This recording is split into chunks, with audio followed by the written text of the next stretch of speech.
Kicking off the list at number 10, Heart of Glass. Alexandria of Bavaria, the royal who believed she had swallowed a grand piano made of glass.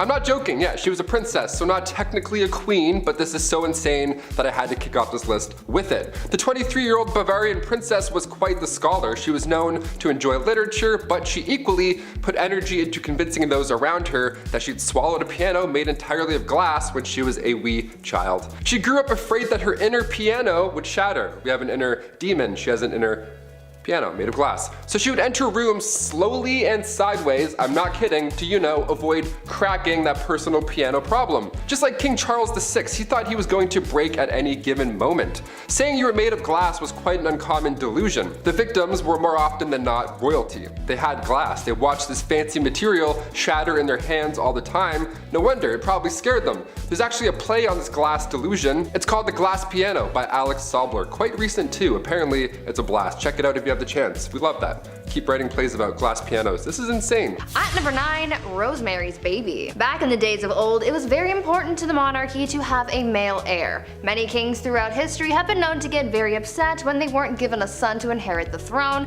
and they put a lot of pressure on their wives to give them a boy. Why? I don't know. Boys kinda stuck.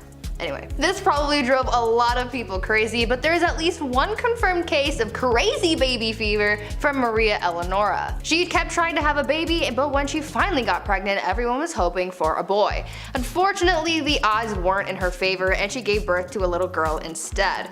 People knew that Maria would get absolutely triggered upon learning of her baby's gender, so they kept it a secret from her as long as they could, but eventually they had to tell her, and Maria was pissed. She really went looking for that receipt to return that baby and get a refund or at least a store credit. When she found out the baby was a girl, the queen reacted by saying, quote, "Instead of a son, I'm given a daughter, dark and ugly with a great nose and black eyes. Take her from me, I will not have such a monster." End quote. Like damn, tell her how you really feel. After that, mysterious things started happening to this baby, like a wooden beam mysteriously falling into the baby's crib and somehow accidentally falling down the stairs. Even the nurse once dropped the poor kid onto the stone floor. Like, I get it, you're disappointed, but that's still your kid, and a lot of people aren't given that privilege, so be grateful for your spawn. Number 8, dirty talk. Going back to the 15th century to Queen Isabella of Spain, now it's not uncommon for queens to brag, be it about their wealth, status, their mans, you name it. But to brag that you've only bathed twice in your life, that's a bit odd. What's the deal with this? Okay, well, back in 537 AD, Rome had 11 aqueducts that ran over about 1,000 public fountains, okay? Over 900 bathhouses included. It was quite important, but when invading Goths cut them off, the Catholic Church literally had no idea how to fix the problem. So instead, they just told everybody that bathing was a sin only practiced by pagans. So at one point in history, you could have ran a bath, thrown in a bath bomb, relaxed for an hour, got out, and then immediately you're a sinner. Worst of the worst too. How dare you having a bath on Monday afternoon, you monster, you pagan monster. The Old Spice guy would have rocked their world. At number 7, Mother Knows Best. I think after hearing about these queens who've done some dark things to get their way, you would think that it's safe to say you don't mess with a woman and her plight for power. Unless you want to end up 6 feet under, that is. One Roman Empress, Julia Agrippina of Rome, was pretty spoiled already. She lived a lavish life, her husband was the emperor, and she had a family. But that just wasn't enough for her, and she wanted it all. Julia was quite ambitious, and she spent most of her early life trying to dethrone her predecessors. She believed that she and her son had a claim to the Roman throne by birthright, and so she bamboozled her way into royalty by tricking her uncle Claudius into changing Roman law so that they could get married. Ew. Suddenly though, after they got married and she became empress, Claudius died, and most people think that Julia had something to do with it. That's likely the case. She and her son Nero went on to rule Rome from 49 to 54 CE. Julia stayed by her son's side for as long as she could so that she could hold on to her power, but eventually Nero got tired of his mother manipulating him and he had her forced out of power. Julia, as you could imagine, was furious because power was the one thing in the world that she desired most, and so she rallied a group of supporters to try and overthrow her son, but the plans backfired and she was expelled instead. Talk about ambition getting the best of you. Number 6. We are family. The last queen of Madagascar. Queen Ranavalona was one of the worst. She was born in 1788 and she ruled over the kingdom for 33 years. She was so cruel and violent that she would often choose violence first in order to preserve independence over the island. She's known as the most ruthless queen in history. After the death of her husband, she just went mad with that new power. In the late 1700s, her king brought peace to the land, but of course there were traditionalists who opposed him. The king's uncle at one point tried to take him out, but a local warned the king. That king repaid the local by adopting his daughter, Ranavalona, to marry his son, Prince Radama. Now, when her prince was alive, they didn't get along at all. And then come 1810, the king passed away, giving Ranalova the promotion of a lifetime. It's also theorized that she poisoned him too, so that's horrible. Ranalova kept away the advances of the French and the British and left bodies of those who tried to attack out for display on the beach. Lovely, like bobbleheads. In 1845, Queen Ranavalona ordered 50,000 subjects to build roads across the jungle for 4 months straight for this massive buffalo hunt. Well, 10,000 of those poor souls died of starvation and exhaustion, and also not one buffalo was hunted, nor seen. Great plan. At number 5, Queen Batman. Batman. He is justice. We know this. Well, long before Batman, there was a queen who sought vengeance, and she did it in the most brutal way. Olga of Kiev became queen regent in 945 CE after her husband was killed because her son was just too young to rule yet. Olga knew that once her son was old enough to be crowned king, her power would be taken away, so she had to do the most that she could with her power while it still lasted, and so she used her powers as monarch to seek justice for her husband's death. She was able to get her husband's killers captured and killed using scalding water, but she soon developed a thirst for suffering apparently, and she just kept on going after people. She would not rest until everyone associated with the people who killed her husband were all eliminated. So if you ever breathe in the general vicinity of the guy who offed her hubby, you could kiss your life goodbye. Olga took hundreds of people out of the tribe that her killers were from. She devised a plan to bury their tribe's leaders alive, and she even came up with a plan to set fire to their entire village. It is said that Olga may have locked the tribe's leaders in a bathhouse and burned it down, but we don't know for sure. All we know is that she definitely was not okay. Number 4, no crust. This next one, honestly, I stand by. I see no wrong here. Queen Elizabeth II, still rocking to this day. She's been known for a few funny, quirky queen things. Like one of my favorites, for example, she has somebody on payroll who breaks in new shoes for the queen. Every time I buy Vans, my ankle always does that little foot rub. If only I were a queen, damn it. But we're talking about unusual things here, and one of the weirdest things I've ever heard is that the queen has refused crust on her sandwiches. This has been a no-go for about 150 years. It's not recent at all. You might be thinking, oh, maybe she's old, she can't chew her jawbones. Nope. Way back. This goes way back for no reason. Right around the time of Queen Victoria and her husband Albert. They viewed anything square-shaped as bad luck because it looked like a coffin. I've never thought about death while eating grilled cheese, but now I definitely will. Thank you. This must be a pretty scary job, cutting the crust off the queen's bread. My hands would be shaking the entire time. Also, diagonal or down the middle? Let us know. There's only one right answer. At number 3, Evil Empress. This next empress is pretty similar to Olga of Kiev, whom I talked about earlier. Empress Wu Zetian also had a thirst for blood and suffering, but not towards people who have necessarily wronged her. You see, when she came into power, she was determined to keep that power by any means necessary, so she had all of her rivals killed. So anyone who could possibly overthrow her or come for her seat on the throne was eliminated. The empress ordered the execution of the previous empress, as well as members of her own family, including her own newborn daughter. She didn't want to risk anyone taking away her power, including her own offspring apparently. She didn't hold back on the methods of eliminating her rivals either. Yeah, sure, she could have just done a 1-2 stabby stabby and called it a day, but that's no fun. Instead, she had people poisoned, strangled, mutilated, or even burned or boiled alive. Good soup. Eventually, she retired from her part-time job of sending people back to their maker and started spending more time with her lovers and getting addicted to aphrodisiacs. People weren't quick to forget about all that bloodshed though, and so to get back at her, they had all of her lovers killed and the empress was exiled. She got a little too greedy and karma came back with a vengeance. Number 2, Ice Palace. If you're a fan of the film Frozen, this next one is gonna get you jazzed right up. Anna Ivanova, the Empress of Russia from 1730 to 1740. Okay, so in celebration over their victory with the Ottoman Empire, Anna gave the order to build an ice house, this massive ice palace. Best place to cool down if you ask me. I'll leave. This ice palace was pretty impressive. If I was there, I would 100% lick the walls. Obviously, someone definitely did, you know that for a fact. 20 meters by 50 meters, and even more impressive, there were ice trees and ice birds sculpted inside. How magical is that? Anna arranged this marriage with a prince and one of her maids. Now they didn't know each other, they were forced to ride an elephant, and all the guests were dressed up like clowns. Yep, that's all valid, that's all accurate. You heard me. You may be thinking, wait a minute Taylor, an ice palace in Russia, was that maybe cold? Yeah, it was an absolute nightmare. Anna made the guest party all night, freezing cold, they all got sick, dressed like clowns. I went to an ice hotel in Quebec once, spoiler alert, it's cold and boring. There, I just saved you $70. You're welcome. And finally, at number 1, gladiator games and chill. If you didn't ever have to go to work and you could just lounge around all day, what would you do with your time? Really, anything could be possible. You could be like the Bruno Mars lazy song. Well, there's one empress from back in ancient Rome who occupied her time with the company of others. Apparently, Empress Valeria Messalina was famous for her exploits. Since she was empress and she had all this time and money and no one to tell her no, she took full advantage of that and bought a house, turned it into a brothel, and made that her side hustle. A lot like Littlefinger from Game of Thrones. Though she had a collection of women who worked there, she also was known to invite upper class ladies to participate in the nightly escapades as well. And don't think that Valeria did jump in as well. She was considered to be quite something in the sack. In the wise words of Ludacris and Little John, she was a lady in the streets, but a freak in the bed. The Empress was known to be such a hardcore participant that she would win games where they would compete to sleep with the most men in one night. One time she won the round after being with 25 men.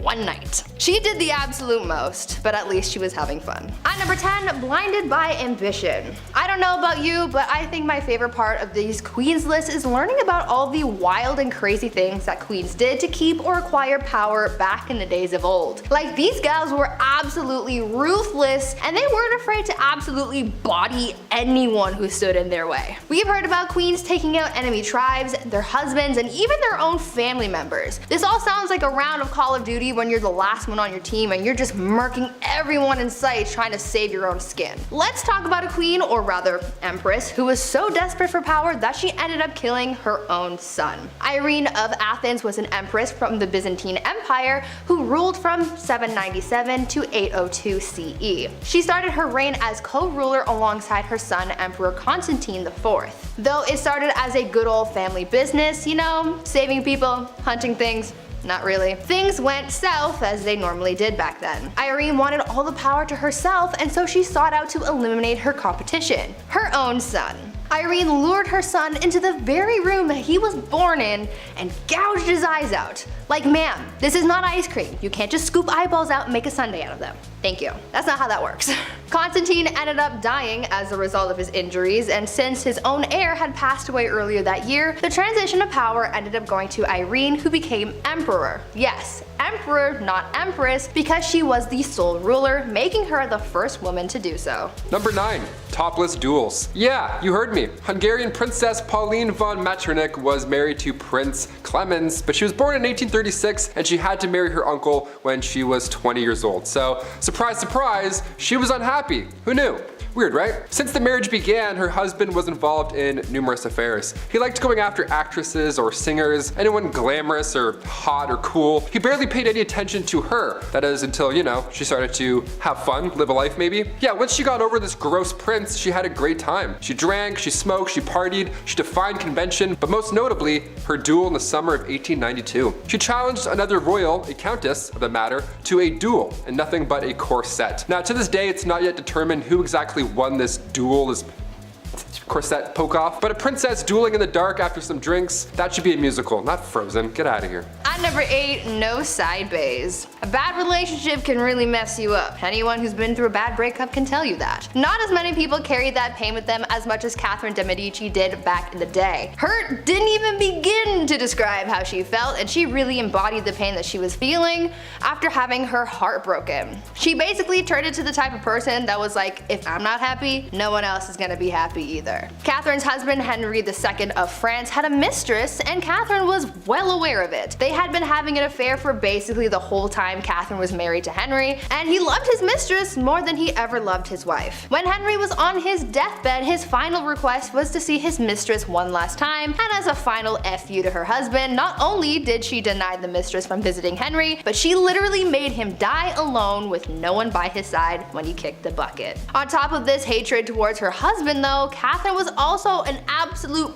B-word to her daughter as well. Catherine would fight her daughter over her romantic affairs. I guess she didn't want her daughter to be like her father. Either way, Catherine got so mad about one of her daughter's affairs that when she found out about her lover, she locked her daughter away in a castle and never saw her again. Talk about a serious grudge. Number 7. 2 for 1. When you're deemed the most beautiful woman in all the realm of England and the most loving, well, odds are you're going to need 2 husbands. All that love to give, it only makes sense. Joan of Kent was named as such, and at the age 12, so gross, she was married for the first time. She fell in love with a knight named Thomas Holland. Yeah, she dated Tom Holland, the knight Spider-Man guy. That's great. He was 26 and she was 12, still gross, but they got married in secret. She knew her parents wouldn't be on board. He was broke, and yeah, he was also 26, so for obvious reasons it had to be a little hush-hush. Even in royal standard, that's a bit odd. After the wedding, Thomas had to go off to war, and he wasn't gone for too long before, well, she remarried. The son of the Earl of Salisbury slid into her DMs, and Joan thought Tom Holland's Spider-Knight was dead. Well, Thomas returned, like he did in Endgame, but there were legal issues now. Ultimately, Joan and Thomas got together and had 4 children, but after Thomas did die, Joan became the first ever Princess of Wales. So if you love someone, just, marry them. Even if the other person's still just over there, just marry them both, see what happens. At number 6, apple of his eye. I feel like this queen I'm about to tell you about needs to have her own movie made about her or something, because the things she did for power were almost unbelievable. I would say that I would want to be her when I grow up, but she's kind of responsible for the deaths of a lot of people,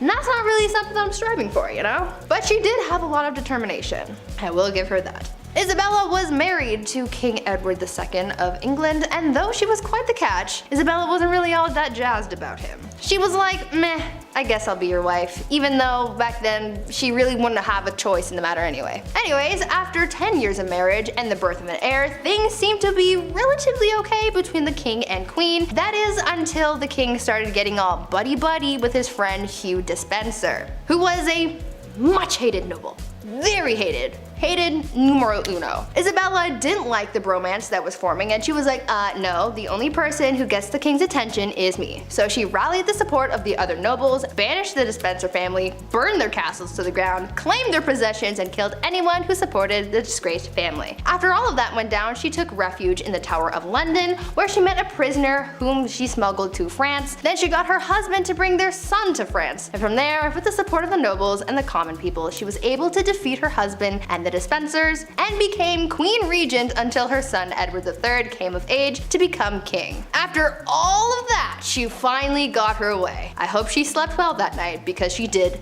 the most. Number 5. Rebel Princess. Princess Leia wasn't the only rebel, okay? Princess Margaret partied with rock stars during the 60s. The Queen's younger sister was known as the Rebel Princess. She was seen for years and years as this, well, bad.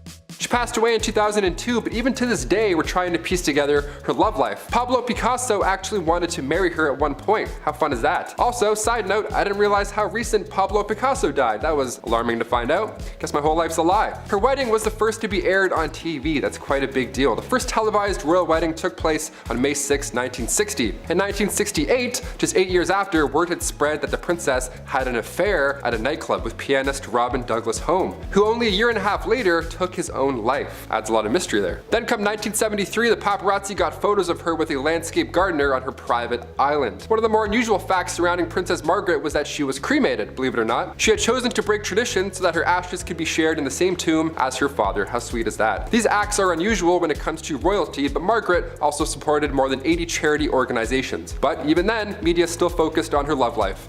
Classic. Keep it up. At number 4, Warrior Queen. Let's talk about Queen Rani Lakshmi Bai and how she became known as India's Joan of Arc. Rani was a fighter her whole life. She was raised to be a warrior and was taught how to fight. She even shared her skills with other women, teaching them the same fighting skills at a young age. She was married off to a much older man and she had a child, but she lost them both pretty early on. In need of an heir, she adopted a son and served as Queen Regent, but soon a growing conflict started, causing a lot of tension between the British East Indian Company and her people. The young queen, at just 22 years old, wanted to drive British forces out of her land, and so she organized a revolt that turned bloody very quickly. She ordered the execution of literally every British person in the region. So Bobby from down the street, dead. Mary from around the block, goner. Freddie and Harriet, the kids of that guy that you know who bought shoes off your brother, bye bye.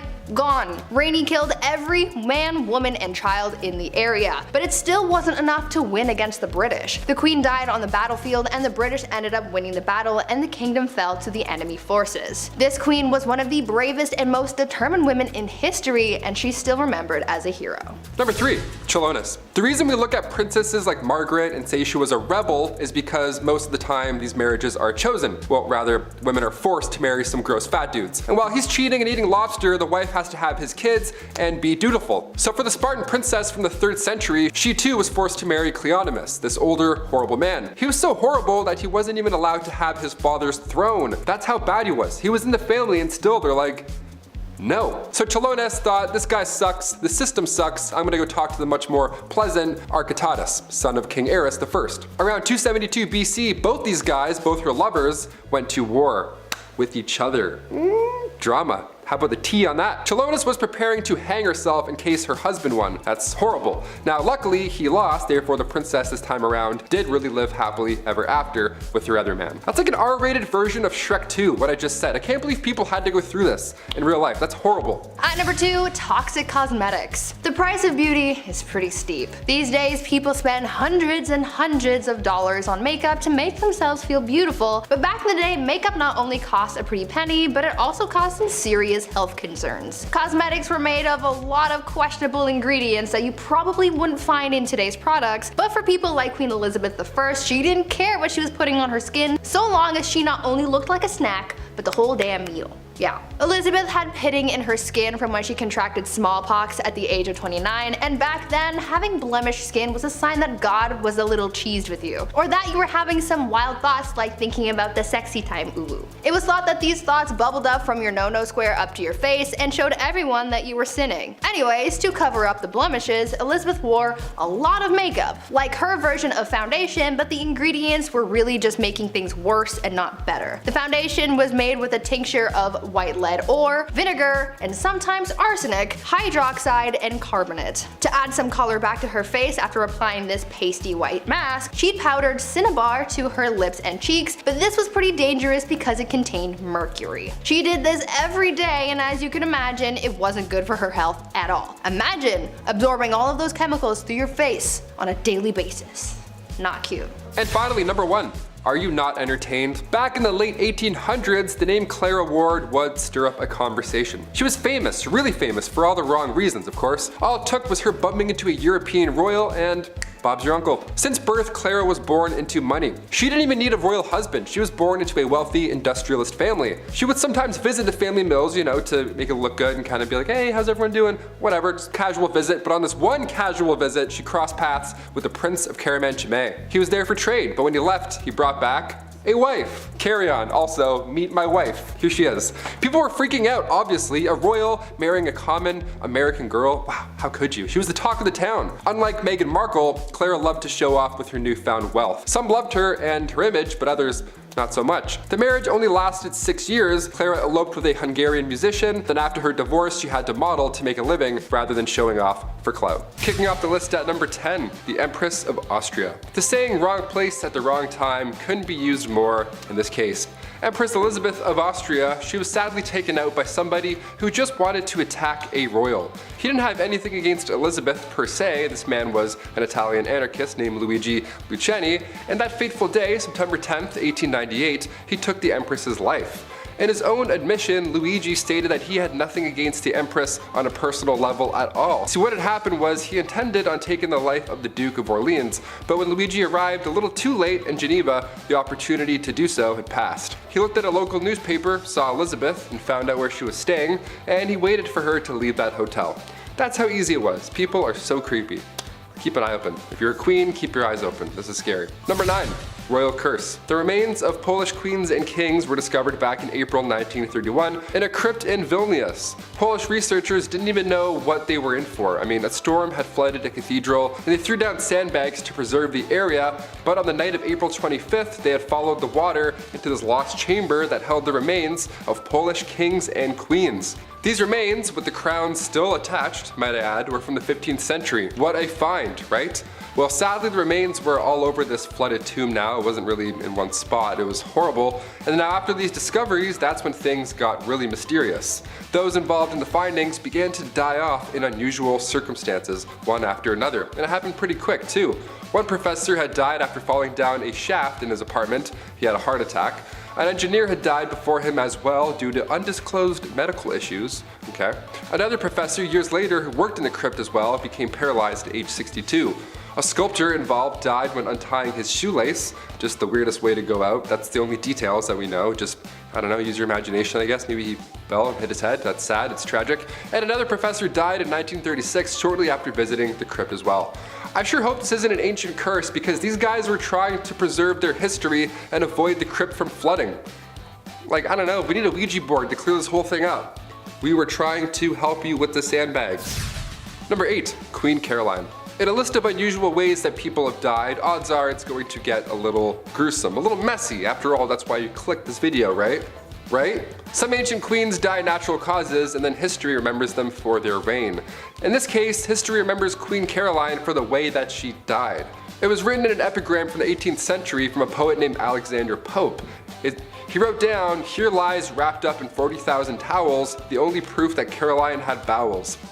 It rhymes? Like, come on, man, you didn't have to do this. This is horrible. That's like a prank almost. I can't believe somebody was like, yeah, write that down, that's good, that's good. Did it rhyme? Yeah, she'd like that for sure, R.I.P. Number 7, Anne Boleyn. The second wife of King Henry VIII, yes, we have a few on this list. She was found guilty of treason and she had been charged with having sexual relationships with 5 others, including Lord Rochford, aka her brother, George Boleyn. Yeah, the ancient days were a little bit odd. She had also apparently had relations with Sir Henry Norris, the king's close friend. And when I say close friend, I mean he was the groom of the stool, so they were tight. He literally would wipe his. So on top of this, Anne was also found guilty of conspiring to kill her husband.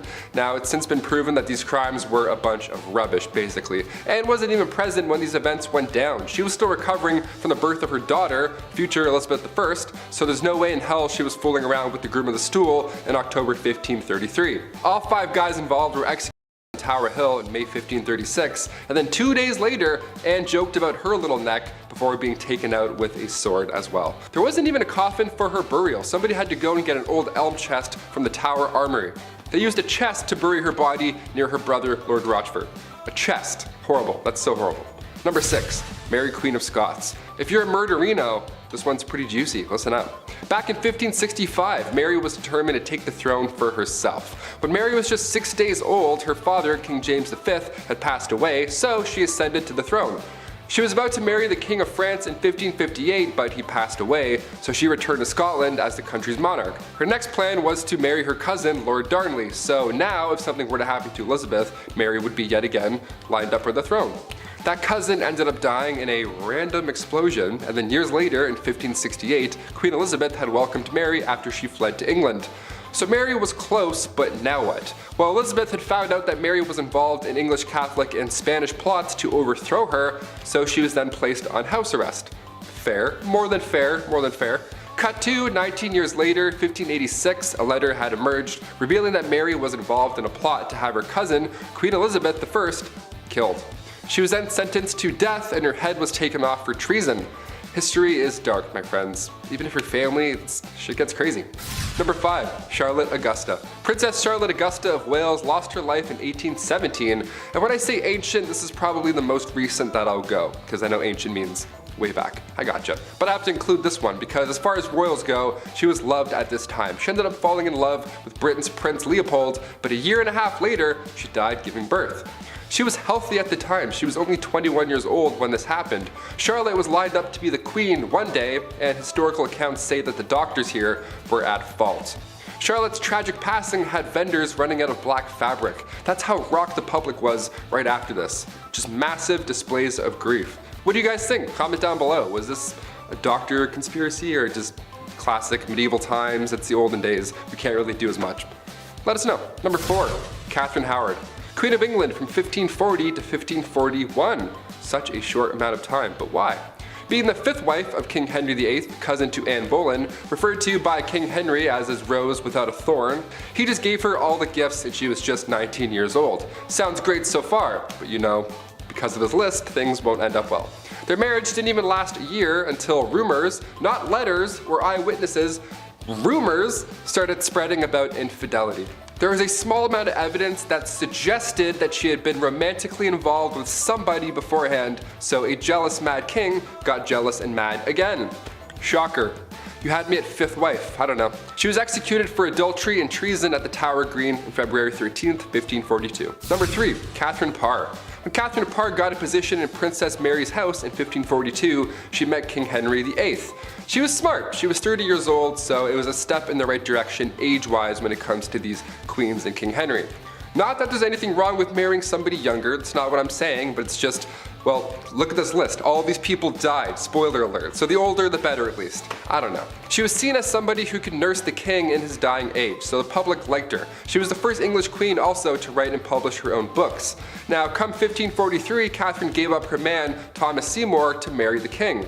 The two got married that July at Hampton Court Palace, and from that point on, her beliefs were deemed dangerous. Queen Catherine was a supporter of the English Reformation, and Catherine's religious opponents were plotting against her and they tried to convince the king that she was dangerous. Her arrest was even planned, everything was kind of going in a bad direction. And then Catherine went to King Henry right away and then asked for forgiveness herself. You know, for pushing her views too far many times before, and he forgave her. Meanwhile, others are losing heads for having relationships. Okay? Her and Henry were married for 5 years, and then after his death, she married Thomas Seymour just a few months later.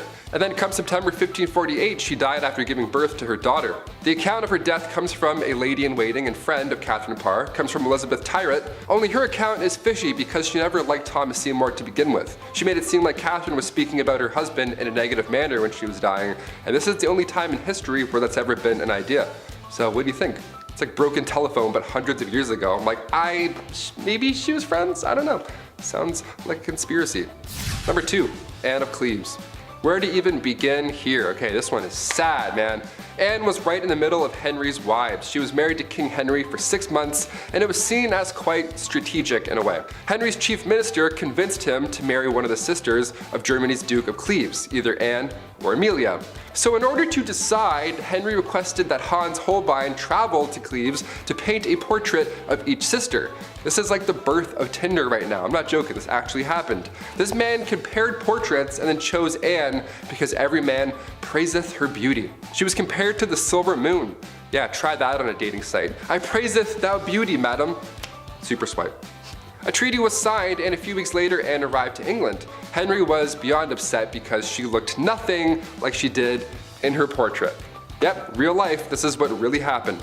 He tried to stop the wedding because of this, but it was too late. They had to follow through and they got married on January 6, 1540. Anne later accepted the divorce because obviously a divorce was in play after what you just heard, and then she lived as the king's sister peacefully until her death in 1557. Of all the ways to be remembered in history, King Henry made this horrible for Anne. And finally, number 1, Cleopatra. Last of the Egyptian pharaohs and last on our list. One of the biggest questions to this day is just how Cleopatra died. What happened? It's been rumored for a while that a snake bite was the culprit, but many believe that Cleopatra also allowed a poisonous snake to end her life. They think it was a bite from an asp. But there's also a large amount of historians that also believe that she poisoned herself using a hairpin. Her lover Antony fell on his own sword, but Cleopatra, she just poked herself. She barely lost blood. Now, as a youngin', we have to note that Cleopatra was brilliant. She was also interested in learning specifically about chemistry. So this theory about her poisoning herself doesn't sound very far-fetched. Until we find her body, we'll really never know. Kicking off the list at number 10, 18 years old. Queen Victoria's reign began back in 1837 and lasted until the Queen's death in 1901. At just age 18, Alexandria Victoria had to rise up to the throne. She was born on May 24th, 1819. Queen Victoria was the 5th in line when she was born, so right off the bat, it was actually highly unlikely she would ever get the crown to begin with. And then one by one, all of her family members began passing away. In 4 years, 3 of Victoria's cousins passed, and then her father and her grandfather both died a week apart from each other. So by the time 1830 rolled around, Victoria was only 11 years old, and already she was next in line for the throne. Number 9, the Kensington system. So as if that wasn't already stressful enough being at that age and already seeing what's happened, Victoria was brought up under the Kensington system, which if you haven't heard of before is pretty awful. Victoria's mother, Duchess Victoria of Kent, created this Kensington system to control her daughter, ideally. She literally isolated the child from playmates or even family members. Her mother did this to keep her pure. Yeah, the system sounds awful. Her mother would monitor her every single action, including who she can see or speak to. Victoria only had 2 playmates growing up entirely. She had her half-sister, Princess Fedora of Leningen, and the Duchess's attendant, Sir John Conroy, his daughter, Victoria. I mean, I only had 3 friends growing up, but this is just cruel. This is a whole new level. She shared a room with her mother until she was the queen. She literally couldn't walk down the hallway alone without her mother being right there by her side. Victoria has reflected on her childhood, and obviously she hates John Conroy for manipulating her mother. She refers to him as demon incarnate. Number 8, publicity. The Duchess was pretty cruel to Victoria. Just because you're next in line doesn't mean it's going to be glamorous speed dating and no one's doing a musical number while you meet your handsome Prince Charming. It's nothing like that at all. Victoria was forced to go on these long, excruciating, boring tours around England in hopes for the Duchess to sell her daughter to the public eye. So these crowds would start to gather at all these appearances. They loved the young Victoria. Thing is, during one of these tours, October 1835, Victoria got really sick. She had a bad fever, and the Duchess was using the weak Victoria. She was taking advantage of her. But luckily she got better, and obviously her mother couldn't do anything crazy, but she had her sights set on her while she was sick. That's pretty cruel. That's disgusting. Number 7, name change. Every year on May 24, we set off fireworks and we have way too many hot dogs. It's the best, right? It's called Victoria Day. It's for sure called Victoria Day, right? There's no question about that. Victoria Day, her day. Well, back in 1819, Victoria was christened in an almost private ceremony. It was small, and Victoria's uncle, Prince Regent, only let a few people come. Her name, as I mentioned earlier, was originally Alexandrina Victoria, and at that time, the name Victoria wasn't regal. It was of French origin, almost an odd name to have at the time, really. So when this throne snuck up to her, she was advised to change her name to something more traditional, but as our calendars tell us, she said, nah, I'm good, I'll keep it. Number 6, moving out. Queen Victoria had turned 18 right before she was handed the crown. The timing here was key because now this meant Victoria could leave and just do things. Yeah, for once in her damn life, she could leave her mother and John. She moved from Kensington to Buckingham Palace, and after that point, Victoria, of course, didn't speak with John or her mother really ever again. It was just a couple years into Victoria's reign where John's influence started to get limited. He ended up resigning, and then he moved to Italy, and then when she was crowned a year later at Westminster Abbey, Queen Victoria wrote in her diary, "I shall remember this day as the proudest of my life." Queen Victoria was the first royal family member to live at Buckingham Palace. She moved. She was like, I'm gonna go live over there and be the first. I'm gonna start my new thing. I'm never gonna live in a palace. I'm like, that's a good castle, I like it. Driveway's a little long for me. Shoveling would hurt my Canadian back, but otherwise, I like the bricks. Number 5, the bedchamber crisis. May 1839, the bedchamber crisis happened when Whig politician Lord Melbourne resigned as Prime Minister. This is a big deal because it was only a couple years right after Victoria became Queen. So again, timing here was just not ideal. The first Prime Minister, Whig politician, Lord Melbourne, was close with Victoria originally. He actually convinced Victoria to appoint a good amount of her ladies in waiting. So he had power over her, but it was a mutual agreement. It wasn't like, the other power that she had her whole life. They were homies. They were homies, I said in a video about Victoria. So in 1839, when Melbourne resigned, Tory Robert Peel came in to be Prime Minister, and he requested that Victoria dismiss these ladies in waiting and then replace them with Tory ladies. Well, since Victoria was an OG and these were her only real friends if there was such a thing growing up, she said no. So of course she was criticized for such a choice. Prince Albert luckily was able to have some of her ladies resign voluntarily, so things smoothed over eventually, but the Queen honestly never got a break, even on the happiest days, like number 4, her engagement. The life of Queen Victoria wasn't anything like a fairy tale, obviously, as I've said anything so far. So when you think about the royal family, at least when I was younger, I thought being a queen or king was just eating chocolate all day and then you attend galas. Yeah, you just eat yummy foods, wear a crown, look cute, and then go to the ball. No, not quite. That's not really how it's like at all. Victoria had to do everything herself. She even had to propose to Prince Albert. It's royal tradition that nobody shall propose to a reigning monarch, so in October 1839, Victoria had to ask Albert for his hand in marriage. It all started when the pair were 17 years old. Victoria met the young prince, of course, at Kensington Palace. They were put together because Victoria's uncle felt like this could be beneficial down the road. They were first cousins, now they're getting married, which sounds bizarre, but as you've seen on this channel before, with royalty and stuff, it's quite common. Number 3, first marriage. The wedding of Queen Victoria and Prince Albert happened in St. James Palace Chapel on February 10th, 1840. This was a big deal because it was the first time a ruling queen was getting married. This hadn't happened in 286 years. The last marriage of a reigning queen was in 1554, and that was Queen Mary I. Queen Victoria had 12 bridesmaids, wore white, had a lovely dress, thing was like 18 feet long, it was gorgeous. But it must have been so overwhelming for the young queen because she was isolated for her entire life, and then all of a sudden what? You're getting married outside at 20 in front of all these crowds?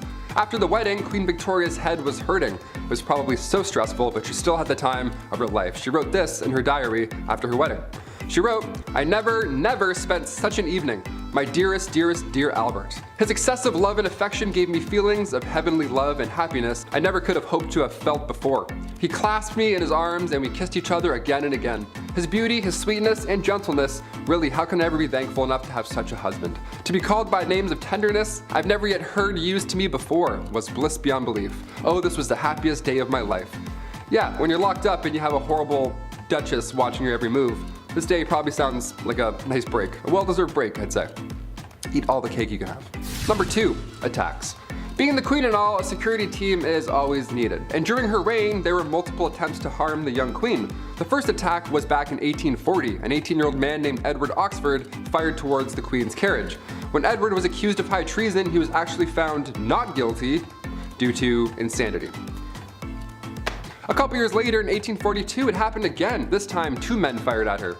In 1849, her carriage was attacked by William Hamilton. In 1850, as the carriage was passing the gates of Buckingham Palace, Robert Pate, a retired soldier, ran up and hit her with his cane. Victoria was okay, luckily, but of course she was shook.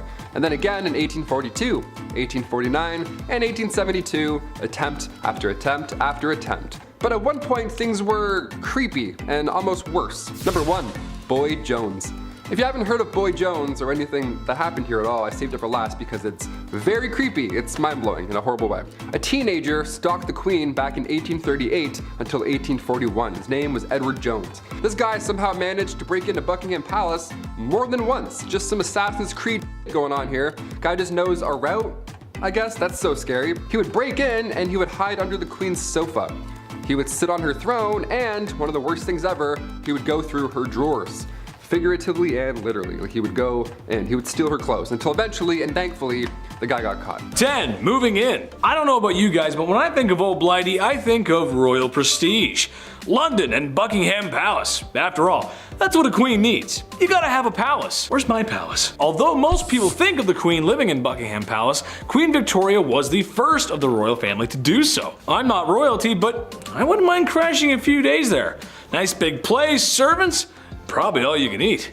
Man, she had it good. All that's missing is Wi-Fi. Move over, Your Royal Highness, I'm moving in. Just gotta get my collection of Sailor Moon memorabilia. Number 9, Queen Jeans. No, not a nice pair of royal genes. I'm talking about DNA and hereditary genes. I've mentioned a few times on this channel how the royal family may or may not have been inbreeding.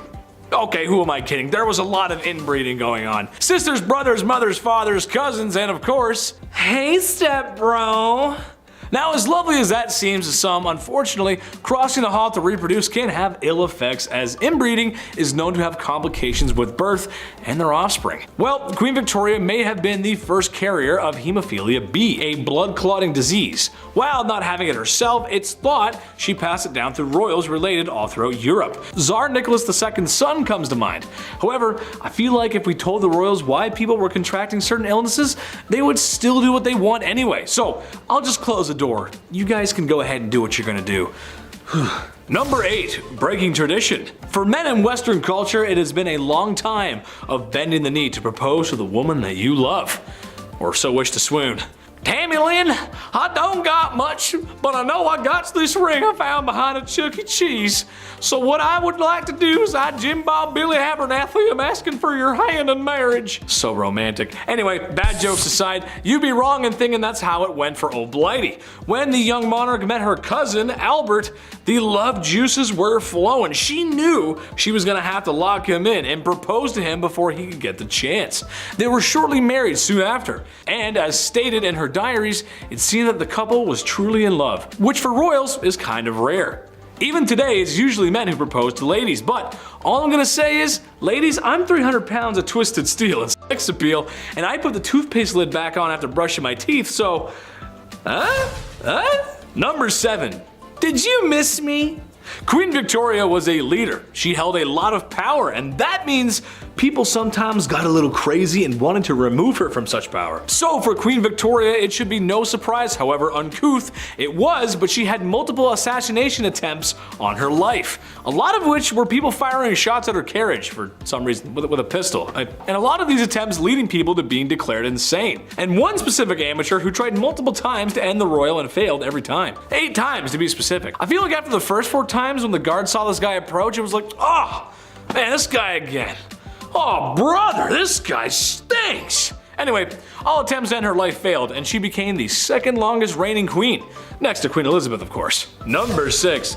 Oh, Christmas tree, oh, Christmas tree. I was honestly shooketh when I learned this, but you know that thing a lot of people do around the holiday season where they get a big green tree and they like decorate it because of the holiday called like Christmas? You might have heard of it. Yeah, I've never heard of it either. Bad jokes aside, the queen and her husband may have popularized the Christmas tradition of decorating the tree after sending trees to local schools and army barracks. An image of the family decorating the tree was also published that Christmas. I wonder if they popularized any other traditions as well, like your aunt drinking too much wine, and that one uncle, no matter how many times he's told, says something at the dinner table that would have him sitting in HR so fast that, well, he'd be sitting in the HR office for saying something like that in public. Everyone's got an uncle like that. Number 5, the terror of London. If you're into serial killers and just a little goth or emo, I mean who isn't, then you know who Jack the Ripper is. If you don't, he was a serial killer who roamed the streets of Victorian England and killed multiple women of the evening in what can be called the first, or one of the first, modern serial killers. Jack the Ripper, however, is one of the psychos who got away. No one is 100% sure on who the Terror of London was. However, that hasn't stopped people from theorizing on his or her true identity. No, not Queen Victoria herself, although there are some who believe he was a woman, which would explain how he got away so easily. However, another popular theory is that it was the Queen Victoria's grandson, Prince Albert Victor. While there isn't much evidence to support this claim, or any of the claims really, it is interesting and makes me wonder, maybe the royal was a killer. We'll never know. Number 4, short kings unite.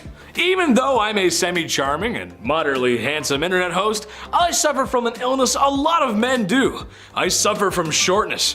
When the Lord was making me, he just put a few extra drops of cute in the mix. And then there was no more room for my legs to grow. I just see life from a little bit down below. Although, I own it, and thank God I don't have little man syndrome. All toxic jokes aside, Queen Victoria may have been a good fit for us short kings, as she was barely 5 feet tall. She's known for being a formidable queen, but when you're that short, it can sometimes be difficult to keep your stature. Somebody take me seriously. Number 3, dollies. Okay, so maybe my Sailor Moon merch collection is weird. Maybe I just want to be a cute blonde Japanese girl with a short skirt fighting evil.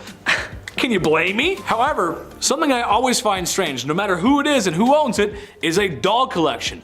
Why? Why? And it's never a couple, it's always a large collection. And tell me why anytime you go to visit someone and stay overnight, they always put you in a guest room where the majority of the dolls reside.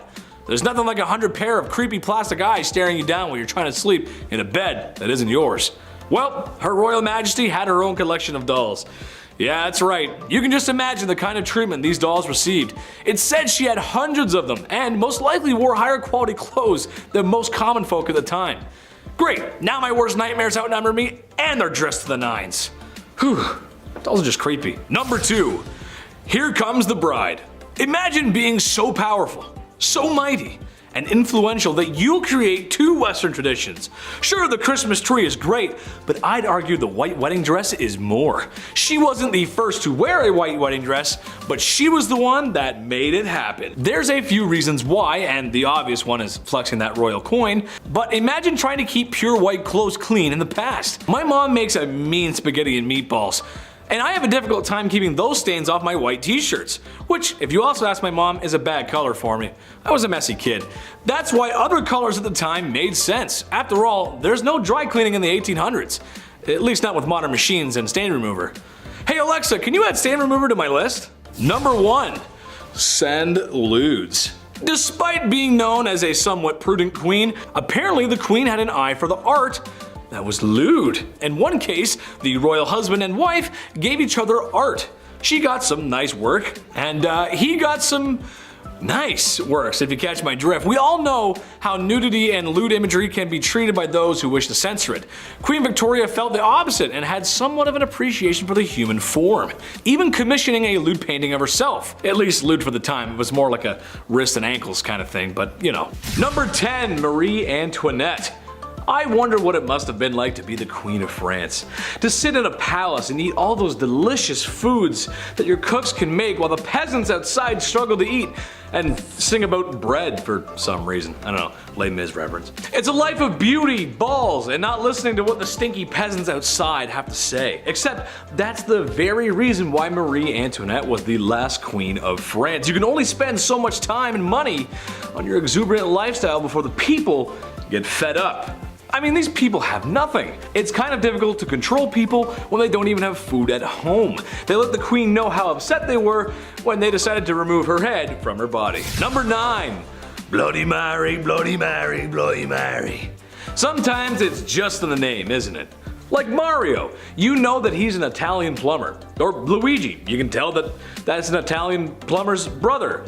And King Dedede, king of the DDDs or something. I don't know. Okay, maybe the names don't always give it away, but Bloody Mary does.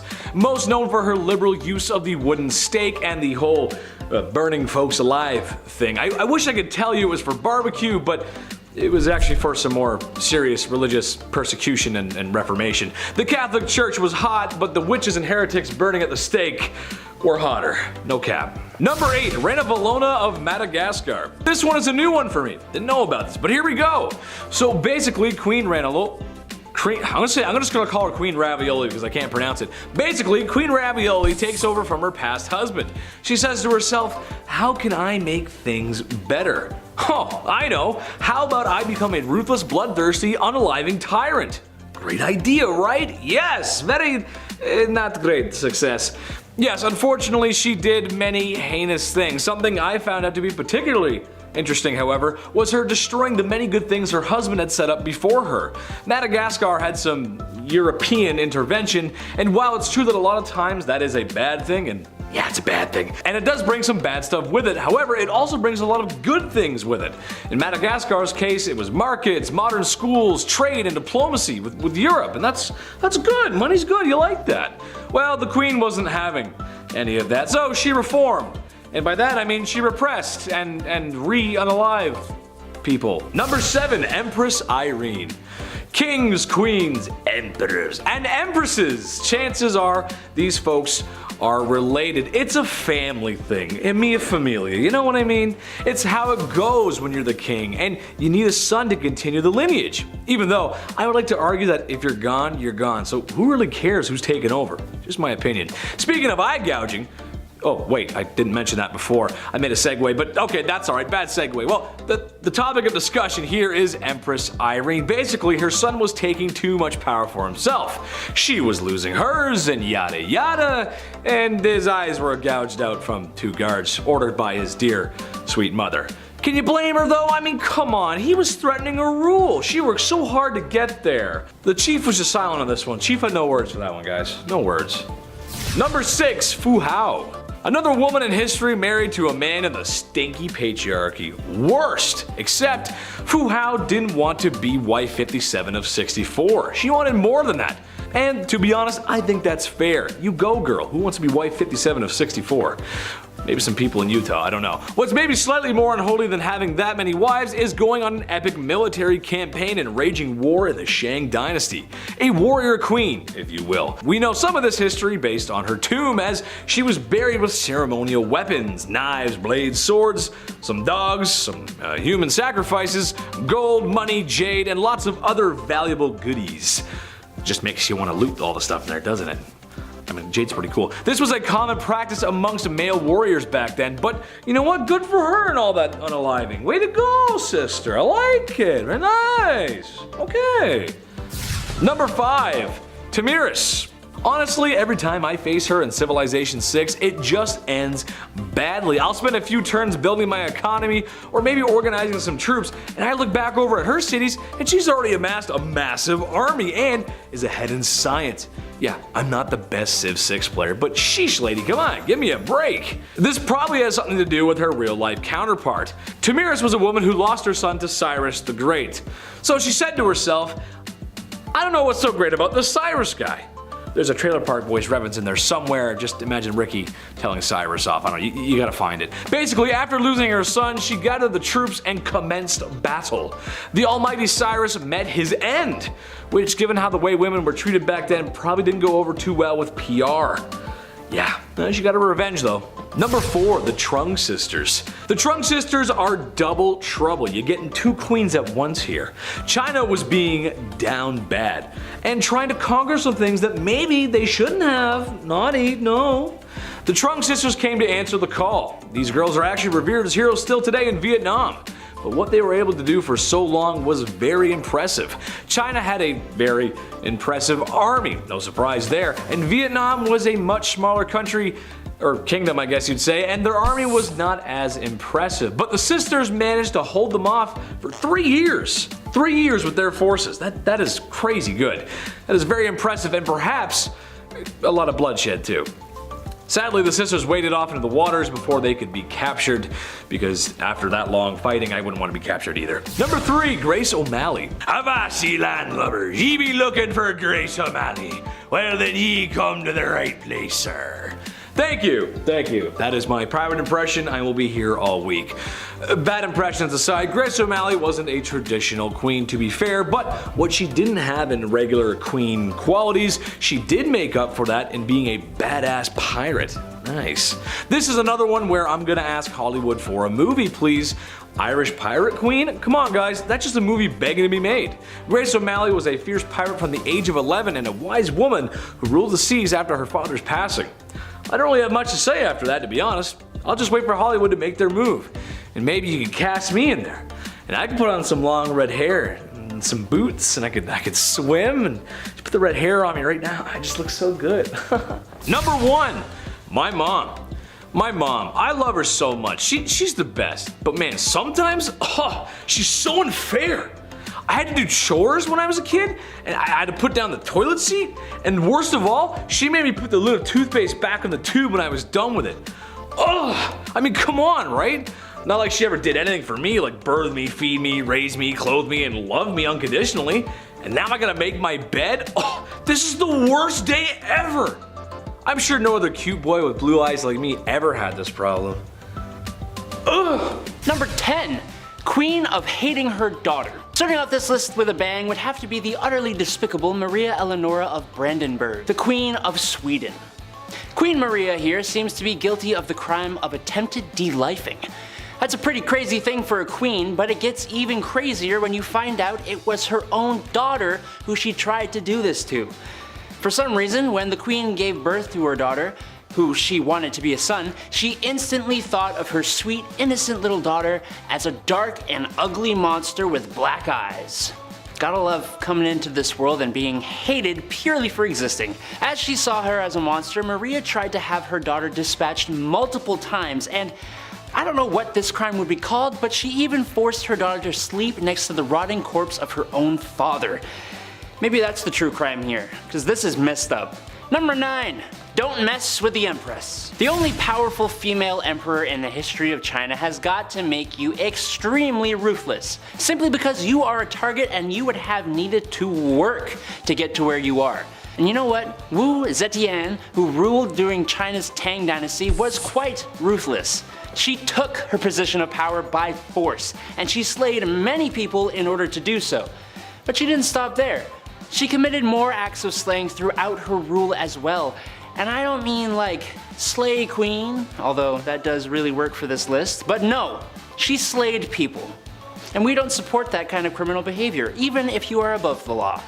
To make matters worse though, it is reported that even her mother and grandchildren fell onto that list of victims, all because they were against her. Truly a ruthless queen. Number 8. Mommy issues. Empress Irene of Athens ruled between 797 to 802, and she co-ruled with her son for 2 decades before leading it all by herself. That's not a crime, but how she did so was a bit more, I don't know, just a little outside the realm of legality by today's standards. Her son, Emperor Constantine VI, was not a popular emperor, and the Empress was quite an ambitious and greedy woman. She wanted full control of the Byzantine Empire, and to do that, with the help of some political allies, Irene led a conspiracy against her own son. Poor parenting skills if you ask me, but hey, the two actually made up and were at least somewhat civil. That is until Constantine divorced his wife and married his mistress, turning the people against him and giving Irene the opportunity to lead another conspiracy and then have her son's eyes gouged out. Yay! Number 7. Ranavalona. I honestly didn't know Madagascar had queens or kings. That's not because it doesn't make sense, I'm just dumb. Thanks to me being a young child, I thought the only royalty Madagascar had was King Julian, you know, like the lemur. King Julian! Like that King Julian. But they did have kings and queens, and one of these queens was pretty damn brutal. Queen Ranavalona I ruled Madagascar between 1828 and 1861, and there is absolutely no doubt that she would do anything for her kingdom. After King Radama I, her husband, passed away, she took over the crown, and during her reign, she put a lot of people to the axe, or whatever way they execute people in Madagascar. Her uncle was one who met the sticky end to protect her power. But some records state that Ranavalona ended her own mother's life by subjecting her to starvation. Ranavalona sent her mom to her room and didn't let her have dinner. Or any meals, really. That's never okay, and would get someone like us charged under the law with something. I don't know what exactly would be, but it'd be something. Number 6. Pretty firmly against cheating. Not to be weird, but I can kind of see where this queen is coming from. At first I sort of get it, but not later on, just at first. Henry II of France had a lifelong affair with his mistress, Diane de Poitiers, and even while on his deathbed, he begged his own wife, Queen Catherine de Medici, to allow him to see her. Kind of really disrespectful to your wife, but I guess he loved his mistress too. I'm kind of confused on the morals of this. However, the queen was not confused on the morals and didn't give in to his plea. In fact, she even denied Diane entry into the room, letting the king pass away without having his dying wish granted. Damn. That ain't a crime. This queen had a daughter who took after her dear old dad when it came to the whole monogamous relationships, meaning she didn't really have them. When the queen mother found out about her married daughter's new romantic interest, she locked her daughter up in a castle and never saw her again. But she became even worse when she ordered her daughter's romantic interest to be executed in front of her. Now that is rough. And while she didn't do the deed herself, giving the order is kind of bad enough. It gets worse. Her son, King Henry, didn't like that she cruelly did this to her own daughter, so she had him dispatched as well. My goodness. Number 5. Bloody Mary. Duh. Mary I, or Bloody Mary as she is also known, was the first real queen of Britain. But this reign didn't last very long, 5 years to be exact, before she was replaced by the much better Queen Elizabeth. But in that short 5-year span, Bloody Mary earned that title, let me tell you. Mary I ordered war against the Protestants and slew quite a hearty handful of them for heresy. Which is interesting since her father, Henry VIII, was kind of the guy who made Protestants more of a thing in England, and then her sister was also Protestant and made it the main religion in England. History is full of people needlessly passing away because what they believe isn't the right thing. Anyways, to heat things up, Mary even had some of these Protestants burned on the spot. Some is kind of an unfair statement. You see, the Queen here was responsible for burning over 300 Protestants at the stake. Other kings and queens burned people at the stake for their faith. I mean, Mary's father did it, as did her sister. But it's the sheer amount of people that make her much worse and much more famous. Number 4. Taking over. Queen Catherine the Great of Russia was obviously a queen of Russia. But that don't mean she was actually Russian. She was actually German-born. But she was Russian to get herself into power when it turns out her husband, Emperor Peter, was not very liked by his own people, as he showed a very obvious dislike for Russia, which is kind of weird. She took advantage of people's disdain, and while she may not have directly done the life ending here, it is pretty well stated that the act was committed by her supporters, and public opinion held her responsible. She was called the Great, but it seems she was actually kind of the absolute worst, even if she was a strong ruler. She does look very proud of herself in a lot of her paintings though, which, I mean, she overthrew her own emperor husband and became ruler of a country she isn't even native to. So like, yeah, I guess, good job, I think.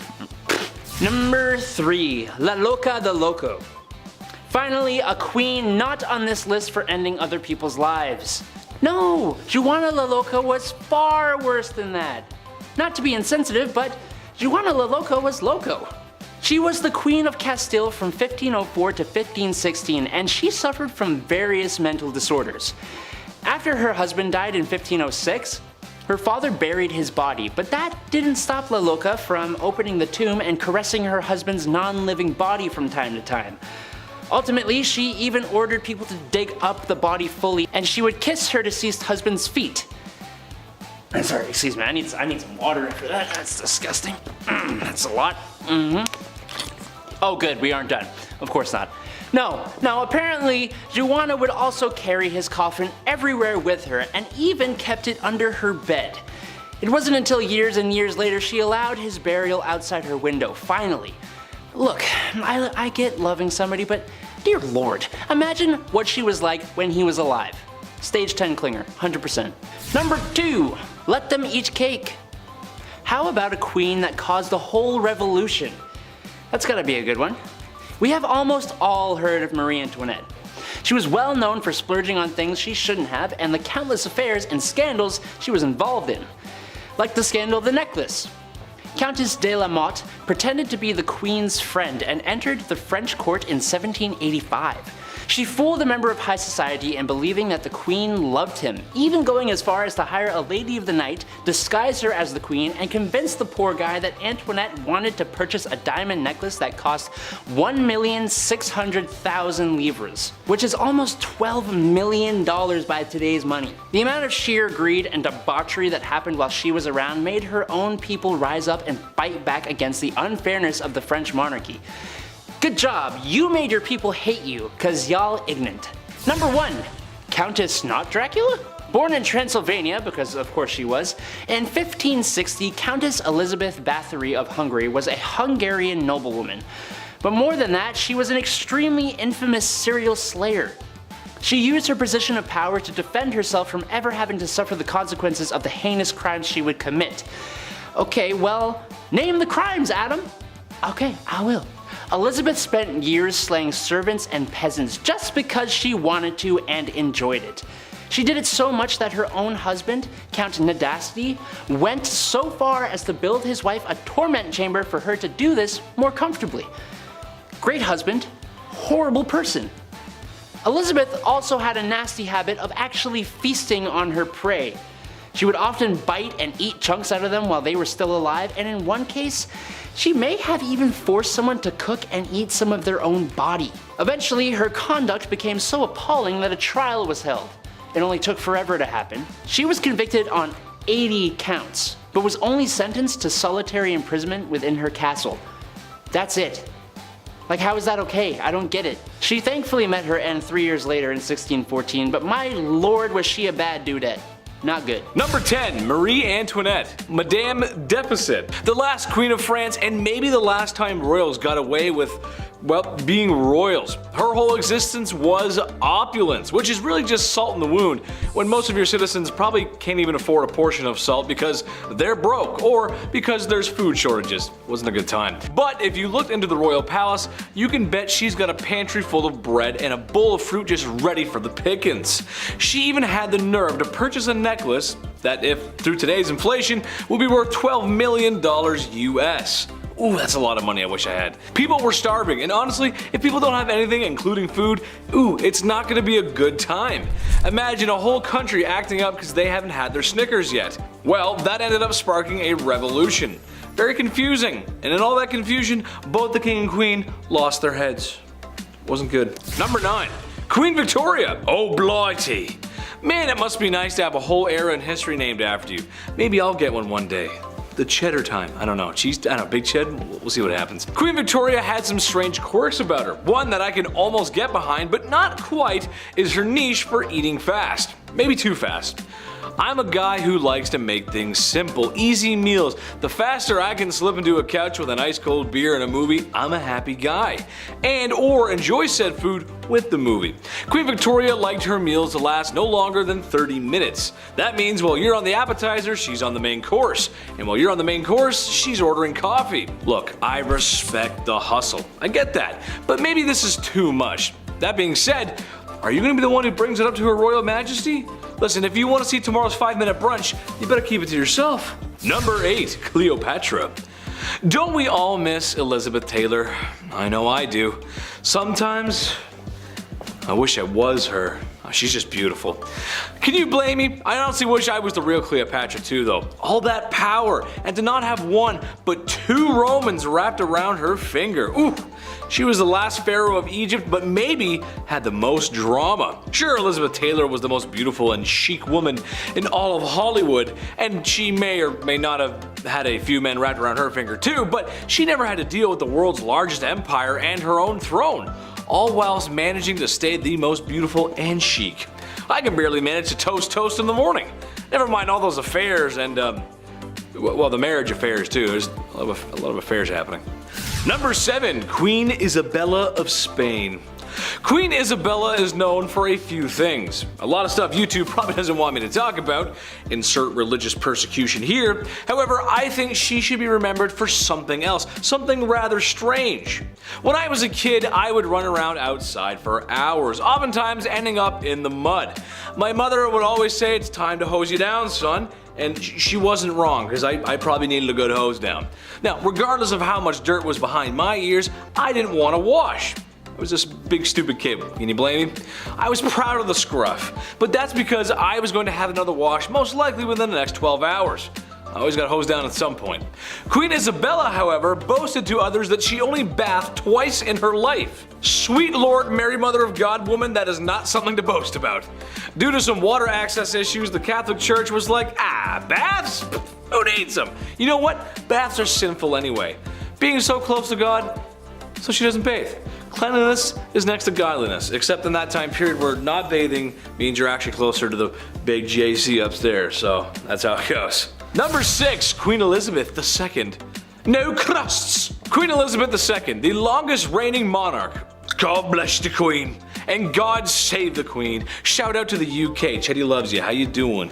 Come and see me sometime. I love you guys. Now, sure, she's not the most awful spoiled queen in history, but she is a queen, and that does mean she can have things her way. Like, for example, all of her sandwiches have to have the crusts cut off. Yes, just like children. Yes, just the way I like them too. No, I'm not a big baby. I'm a big, strong man who totally doesn't rely on the women in his life. No, what are you saying? Dude, stop. Mom, I love you. Anyway, well, yes, it's true the queen's sandwiches have to have her crust cut off. Is it the worst thing ever? No, I don't think so, but what if her sandwich showed up with crust? We don't really burn people at the stake anymore, so what would she do? Would she fire them, I guess? It's kind of a little thing to get fired over. I don't know. Anyway, speaking of getting fired, Number 5, Empress Irene. Mother dearest. Most people have fond memories of their mothers. Maybe you should call her. I'm just saying, Mother's Day happened, you should call her. Empress Irene was a woman who wanted power. Honestly, who doesn't? We've all got a little bit of Sith in us. Yes. Her son, who had naturally inherited some of her power, was growing stronger by the day. Now, maybe it was ego, maybe it was envy, maybe her son just took down her live, laugh, love signs. I'm not sure.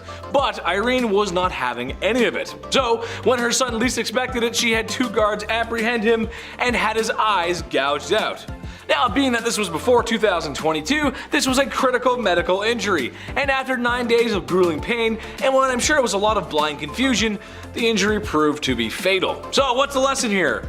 Blood is not as thick as water? I don't really know, it's just messed up. Number 4, Queen of Castile. Life can be tough sometimes, especially when we lose the ones we love the most. Everybody deals with things differently. The Queen of Castile is a person who deals with that, well, very differently. People passing on was no rare occurrence back in those days. There's 1,000 reasons on how you could wind up 6 feet under. When the Queen of Castile's husband passed away from the disease of the month, she was devastated. Rightfully so, that's rough. However, that being said, sometimes you gotta take that with a little grace.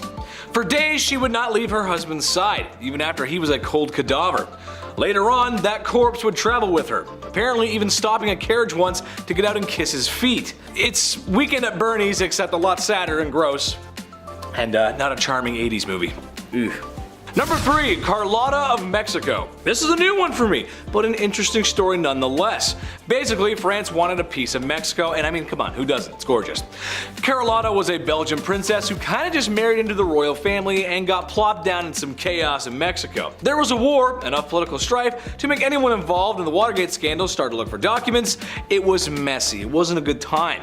It got so bad that she had to go back to Europe and basically made the call that all university students have to make after Frosh Week. Hey mom, dad, listen, yeah, I'm great. Do you think maybe, you could send me some money? Yeah, I need some help. Except her phone call wasn't like that. Her phone call was more like, hey, European nobility, can you come please save my husband because he's about to get de-lifed and like stabilize the country? Thanks. Spoiled princess calling, hi.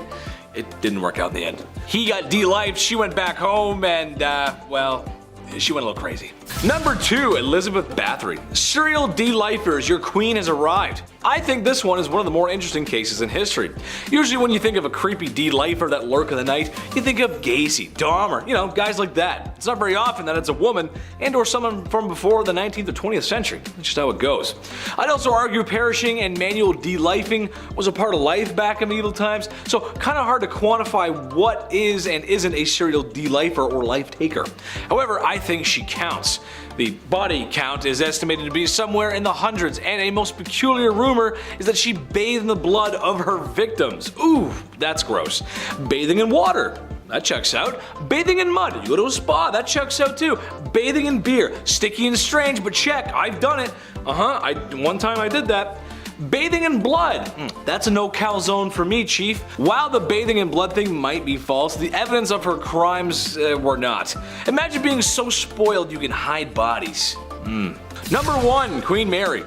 Henry VIII was a big bad dude who wanted it his way. He wasn't the Burger King, although by looking at him you could tell he was packing a few of those bad boys away too. No, he was the King of England and he had many wives and was spoiled himself. So, do you think his children grew up humble and wise? Nay, kind sir and madam. Queen Mary took the throne a few years later and wasn't happy with the Protestants.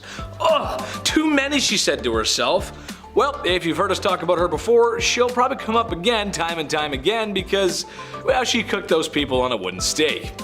Over her reign, countless people felt the fires of her wrath, hence the name Bloody Mary.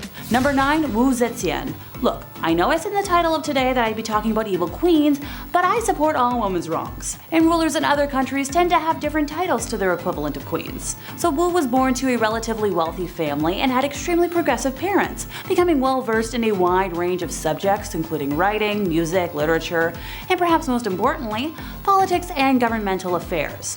By the age of 14, 1614, Wu was summoned to the imperial palace to become a concubine of Emperor Taizong. After his passing, the newly anointed Emperor Li Zi, the youngest son of the late emperor, who became Emperor Gaozong, brought Wu to the imperial court to be his own concubine. I'm not going to unpack that. In 654, Wu bore a daughter, but shortly after the birth, it passed, with evidence showing strangulation. So Wu accused Empress Wang of the death, and Wang lost favor with the emperor.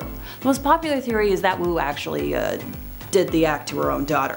So thereafter, the emperor conferred with his chancellors, and despite opposition, demoted Wang, having her imprisoned, and promoted Wu to empress. Later on, the emperor considered having Wang released, but Wu had her upon hearing this, because, can't have any witnesses. Upon her accession to the throne, Wu began targeting officials who had opposed her rise to power, having them arrested and imprisoned, exiled, forced to take their own lives, or executed. In 664, she accused several officials of witchcraft and had them, as well, and their families became slaves within the imperial palace. In another incident, she killed her niece with poison, accused 2 others of the death, and executed them. She eventually passed after repeated bouts with illness, so nothing nefarious there. Number 8, Isabella of Castile. So when Isabella was born on the 22nd of April in 1451, there was little chance she would ever become monarch of Castile, as she was very far removed from the direct royal lineage. War, politics, and subterfuge intervened, however, and for many years, the Kingdom of Spain was in turmoil, suffering from civil wars and a lot of chaos.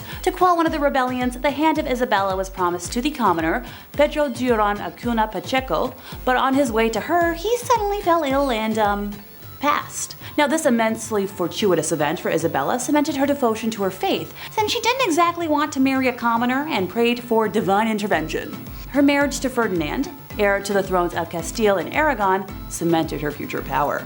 After the death of the King of Castile, the throne was given to Isabella. Her cruelty is recognized in the treatment of non-Christians, which led to the formation of the Spanish Inquisition, known for its extreme brutality and torture of mostly Jewish and Muslim folks. Isabella waged war on the Kingdom of Granada, the last Muslim kingdom in Spain, and the last piece to fall in the Spanish Reconquista. While some may see it as the liberation of Spain, for many others it was open. By the time Granada was annexed, 100,000 Muslims were either dead or enslaved. Number 7, Catherine de' Medici. I'm chuckling, but I'm glad my obsession with rain in high school is about to come in handy. So serving as the Queen of France from 1547 to 1559, Catherine had enormous political sway over her sons, the French kings Francis II, Charles IX, and Henry III. They reigned through the French wars of religion and faced problems with a group of Calvinist Protestants called the Huguenots. It is widely believed by historians that Catherine attempted to have their leader, Gaspard II de Coligny, assassinated. The attempt failed, and fearing retaliation from the most powerful folks in power, Catherine planned to kill them all before they could take action. The result was the St. Bartholomew's Day massacre, which resulted in the deaths of between, 5,000 to 30,000 Huguenots. Number 4, Queen of Castile. So Juana la Loca was the Queen of Castile from 1504 to 1516, and she suffered from various mental disorders. After her husband passed in 1506, her father buried his body. However, Juana used to open the tomb and caress her husband's dead body, and ultimately she ordered the body dug out and kissed her husband's feet. Additionally, she would carry his coffin everywhere with her, and actually kept it under her bed. Years later though, she eventually allowed his burial outside her window. Look, I just keep weird dolls under my bed. Number 3, Maria Eleonora of Brandenburg. Maria Eleonora, born on November 11th of 1599, passing eventually on March 28th of 1655, held the title of Queen of Sweden from 1620 to 1632 as the wife of King Gustav II Adolf. Coming from a noble German family, she belonged to the prestigious house of I'm not even going to try and say that. However, when Maria and Gustav gave birth to a girl with a genetic condition causing excessive hair growth, Maria was deeply shocked. The unexpected appearance of her daughter, combined with societal beauty expectations, pushed Maria to her limits. She considered her daughter ugly and refused to care for what she perceived as a monstrous creature. When Gustav died when Christina was only, this many years old, Maria blamed her for his death. For over a year, Maria subjected Christina to very harsh punishment, confining her to blacked out, darkened rooms to mourn her father in solitude for very extended periods, even placing her father's open casket in Christina's room and demanding she sleep next to it, which that's way too morbid. even by my standards. Maria's mental state deteriorated, eventually leading to Christina's removal from her custody. So thank goodness for Christina. Number 2 is Cixi the Dragon Lady. So the story of her rise to power is a remarkable one. Born at a time when Chinese women were politically invisible, this lady managed to acquire enormous political influence by exploiting her position as a royal concubine, engaging in court intrigues and manipulating those around her. By the end of the 1860s, she had become the most powerful individual in China. Her will and her reach even exceeded 2 male emperors, who she frequently bypassed or overruled. Now, she was originally born Lan Kuo in 1835, the daughter of a minor Manchu official, and at age 15 she was selected as a potential concubine for the emperor and relocated to the Forbidden City. She was elevated to the status of concubine officially by age 18, eventually giving birth to the emperor's only son, Zechun, a feat that earned her another promotion in the palace hierarchy. The emperor died in 1861, and shortly after the disastrous Second Opium War, left the throne to his only son. So as the mother of the reigning emperor, Cixi was given the courtesy title Dowager Empress. So by this point, the empress had become quite adept at manipulation, palace intrigues, and power games. Through forged evidence and false testimony, she engineered the arrest of the 8 ministers, 3 of whom were later. With the Regency Council gone, the Empress became the de facto regent for the duration of her son's reign, until his early death from smallpox in 1875. The Empress was instrumental in the succession, choosing her young nephew Zetian, who was crowned as emperor. So once again, this Dowager Empress acted as regent to the infant emperor, this time in a more formal capacity. 12 years into the young emperor's reign, our Empress moved to the Summer Palace in Beijing, and surrounded by a network of informants and advisors, doted on by loyalists and conservatives in the bureaucracy and military, she continued to exert enormous influence on appointments, policies, and matters of state. Stories of the Empress's extravagance are prevalent, since it has been claimed that she regularly increased her personal and food allowances, that she withdrew gold and silver from dwindling national reserves, and spirited millions of pounds offshore into bank accounts in London. Other tales of her exorbitant spending include her decision to spend 10 million silver taels, some set aside to rebuild the Chinese Navy, on the renovation of one of her palaces. Another rumor claims that 3,000 ebony boxes were needed to restore her jewelry collection. Number 1, Agrippina the Younger. So Julia Agrippina, also referred to as Agrippina the Younger, was a Roman empress from 49 to 54 AD, the 4th wife and niece of Emperor Claudius and the mother of Nero. After the death of her first husband, Agrippina tried to make shameless advances to the future emperor Galba, who showed no interest in her and was devoted to his wife. On one occasion, Galba's mother-in-law gave Agrippina a public reprimand and a slap in the face before a whole bevy of married women. She was one of the most prominent women in the Julio-Claudian dynasty, functioning as a behind-the-scenes advisor in the affairs of the Roman state via, the powerful political ties. She maneuvered her son Nero into the line of succession, and Claudius became aware of her plotting, but died in 54, and it was rumored that Agrippina poisoned him. She exerted a commanding influence in the early years of Nero's reign, but in 59 she was killed. Both ancient and modern sources describe Agrippina's personality as ruthless, ambitious, violent, and domineering. And that brings us to the end of our time, and I'm glad that, even though I'm part vampire queen, I just bully people. I swear I don't execute folks for fun, and not just because I'm not allowed to. Draining people of their redness, though, well, that's another story. Number 1 is context on the missing queens. Lexi de los Santos, a Nat Geographic promoter, perfectly describes the treatment of Egyptian queens.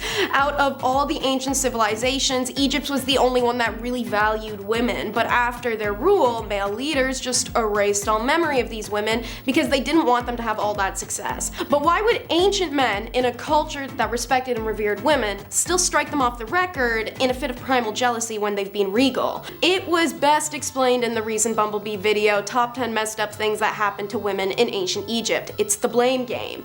In ancient Egypt, pharaohs were supposed to be the human incarnate of the gods, but one thing that the male gods, female gods, and human females all had in common was the truest power, the womb. The ability to create and birth life, Ra's greatest creation. All of mankind came from Ra, the king god, yet any man who sat on the throne as pharaoh, meant to be the incarnate of Ra, was missing that one true power. So what that meant is any time a female pharaoh took the throne, she was more akin to the king god by the Egyptians' own definition than the male pharaoh ever could be. Call that a mic drop. Consequently, if the womb wielders had a built-in facet of power that you can't regulate, recreate, nor have for yourself, chances are you're gonna be pretty snubbed. So if she's also a better ruler than her male counterparts, you're going to be resentful. Unfortunately, this means the documentation of many queens is lost to time, their stories coming to us in broken pieces of pottery and papyrus, on ancient word of mouth from Greek and Rome, or from unidentified mummies that come and go as the sands blow thanks to the jealousy of mankind. Leader number 9 will be Khentihase the First. So, who was the first woman to rule Egypt? This will be the biggest debate of the video, as there are technically 3 qualifiers. First candidate is Khentihase the First. She was born circa 2550-2520 BC and died sometime between 2510 and 2490 BC. The remains of this female leader were undisturbed for 2 millennia within her necropolis until its excavation in the 1930s. And since its discovery at Giza, her tomb has intrigued historians and archaeologists alike. The mausoleum is as grand as other pyramids of her predecessors and includes a solar boat, a chapel, granaries, and a water tank. A small structure known as the washing tent of the female king had been built in front of her temple, and here the body was washed and ritually purified prior to being embalmed. Her mastaba is believed to have been the final royal tomb that was constructed at that necropolis, and many scholars believe that it was strongly connected to the pharaohs of the 4th and 5th dynasties. On its granite doorway, her formal title is construed to be the mother of the king of Upper and Lower Egypt, holding office as King of Upper and Lower Egypt. In support of the latter title is her image, which is altered to show her in a kingly pose, including the false beard, the royal uraeus cobra crown, and holding a scepter, one of the many adjustments and additions made up until the 6th century, implying that this pharaoh possibly had continued a role in religion and worship after her death. Khenti may have ruled as a regent for her presumed son, Sahur, possibly in conjunction with Ustarkaf, the founder of the 5th dynasty. However, despite the fact that she was apparently considered an ancestress of the 5th dynasty and was commemorated in the mortuary temple of Apsur at Khenikartes II, her name has never been found in a royal cartouche. Leader number 8 is Merneith. Among ancient Egypt's greatest female leaders was Queen Merneith, who had the overwhelming ambition to rule a country, and stopped whoever shared that sentiment. Her name means the beloved Neith, the daughter of King Diar, and beloved she seemed to be, until after she died, and then the men didn't have to respect her anymore, that is. Even if she wasn't the first woman to rule Egypt, she definitely seemed to be, but if historians want to debate endlessly, who am I to stop their fun? She definitely was the first woman to rule anything in known human history, because she was born about 3,000 years ago. Merneith stepped in as regent after her husband's death, as their son Den was too young to rule at the time. Karakuni, an Egyptologist, said that these women were often used as protectors. Men would put women in high positions to keep young male leaders safe and give them time to mature. When a man was ready to take over as pharaoh, the woman in charge would step down. But Merneith was Old Kingdom Egypt, and when she assumed this tutelage, it was in despite of what religious traditions of the 1st dynasty decreed, that only men were to rule. Despite that, Merneith stood rigidly by her son for a full decade, from 2939 to 2929 BC, until he became one of the most prominent kings of Old Kingdom Egypt. Despite the fact that there are few records of her name in any tombs, her accomplishments in life, she's still believed to have been a figure of great power and simultaneously respected and despised. Either way, she's one of those pharaohs that was buried alongside 50 live servants. Leader number 7 is Nikokris. The third and most mysterious candidate for the first female king of Egypt is recorded many centuries later in the work of the Egyptian historian Manetho. Her name is Nikokris, and she was believed to have lived around the 22nd century BC, which was towards the end of the 6th dynasty. Some have suggested that Nikokris was the last pharaoh of this dynasty. As Manetho tells us, she built the 3rd pyramid and reigned for 12 years, but the whole 3rd pyramid thing is an absolute disaster. If you know anything about ancient Egypt, there's just so much BS around the kings list and the dynasties. We don't know who made it, and every time we think we do, someone else shows up in history and has it attributed to them. So, it's up in the air.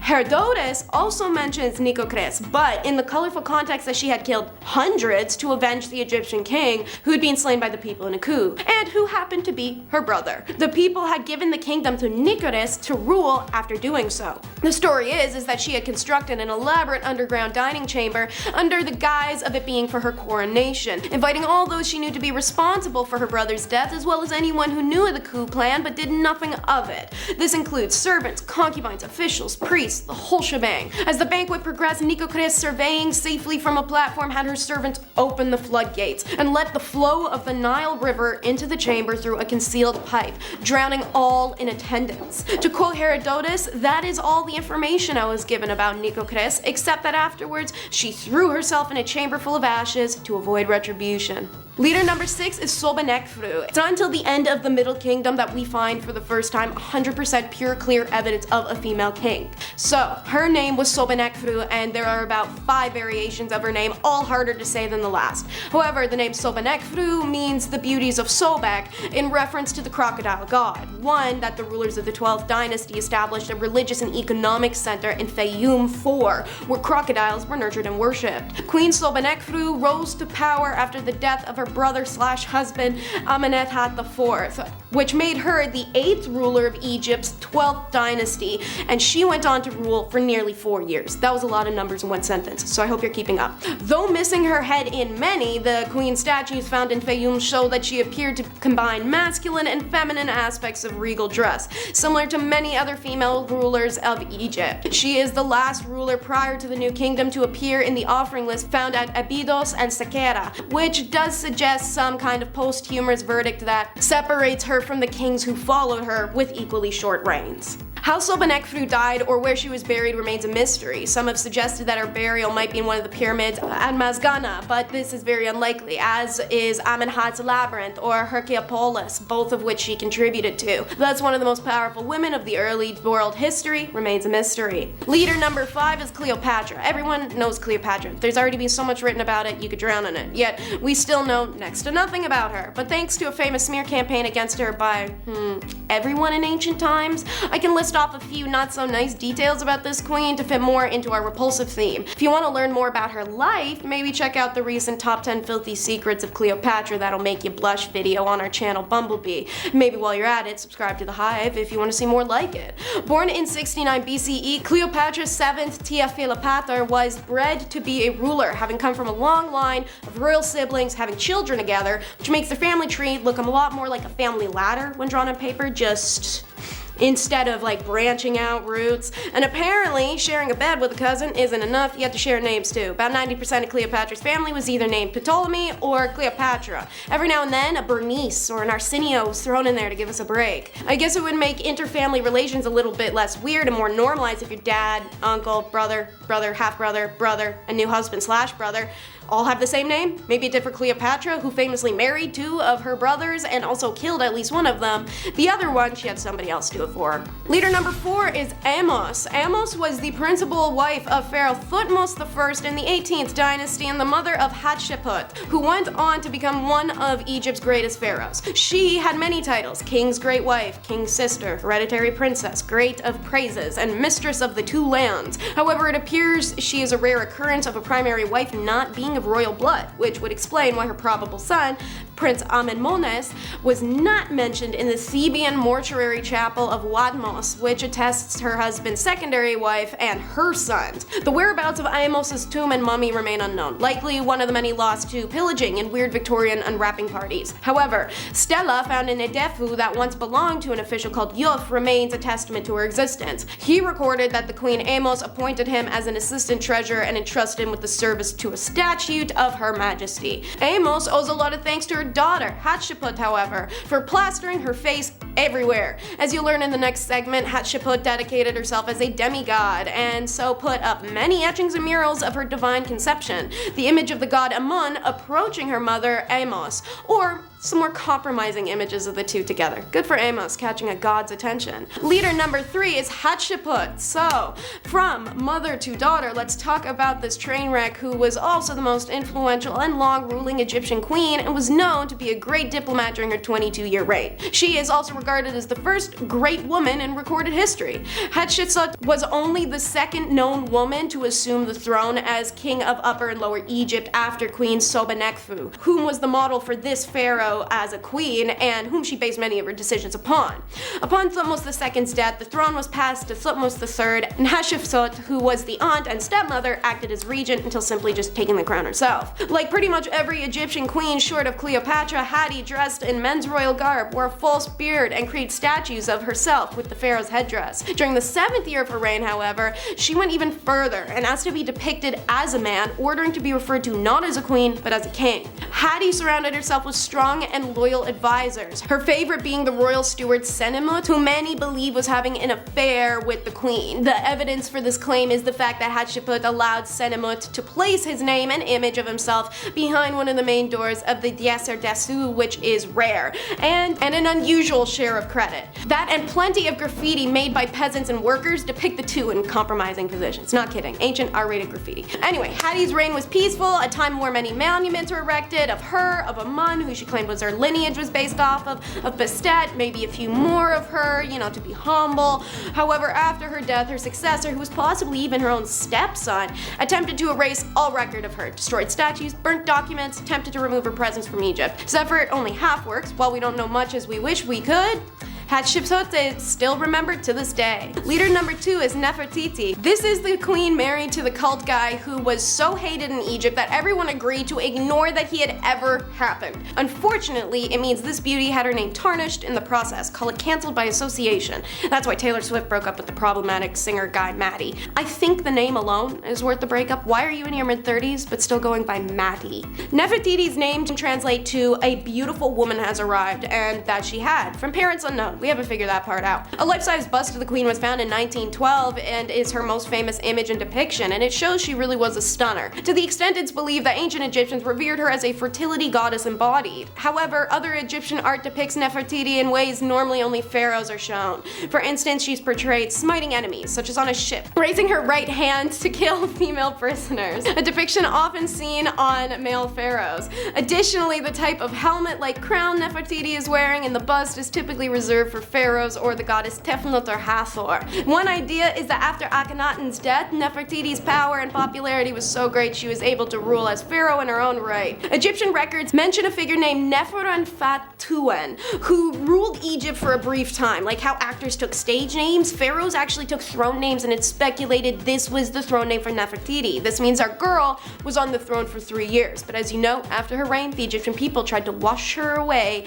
to the best of their abilities. Tokhmahan undid Akhenaten's religious reform, Amarna became abandoned, and images of Akhenaten and Nefertiti are destroyed. Leader number 1 is Aset. You may know her by her Grecian name, however, Isis.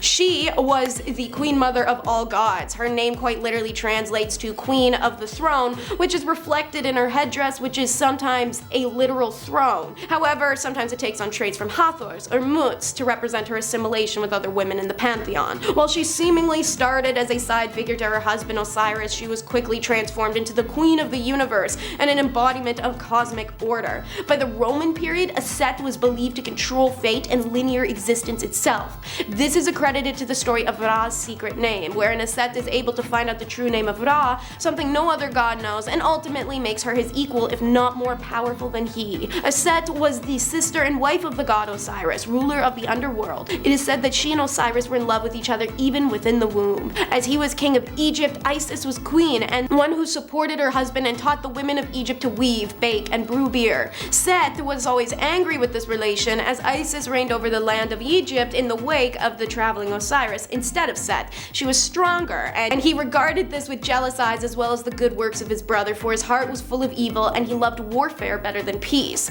The queens frustrated his wicked designs, so he sought in vain to prevail in battle against her and plotted to overcome Osiris by Gal. This is how the famous story of Osiris' death, Horus's birth, and the grieving of Set prevails as one of Egypt's most famous stories. Set tricks Osiris into the coffin, which he tosses in the Nile. The grieving of Set refused to accept this and search far and wide as a fugitive, birthing their son Horus on the journey. When she finds a coffin, she returns it to Egypt. Unfortunately, Set finds it hidden again and dismembers Osiris, scattering the pieces. Isis still refuses to relent. She finds the pieces and entombs them. Anubis, with the assistance of Thoth and Horus, united the severed portions of of the body of Osiris, which they wrapped in linen bandage, thus the origin of the mummy form of the god. Osiris then became the judge and king of the dead, residing in the underworld, as Isis remained with Horus on the above. Queen number 10 will be the scandalous Seymours. While sweet and demure Queen Jane is remembered as the one woman Henry VIII truly loved, she's the only one not divorced or beheaded or widowed, yet her family name is painted red by the morons she shared blood with. Jane's parents were Sir John Seymour and Lady Marjorie Wentworth. He was a soldier and courtier serving both Henry VII and VIII.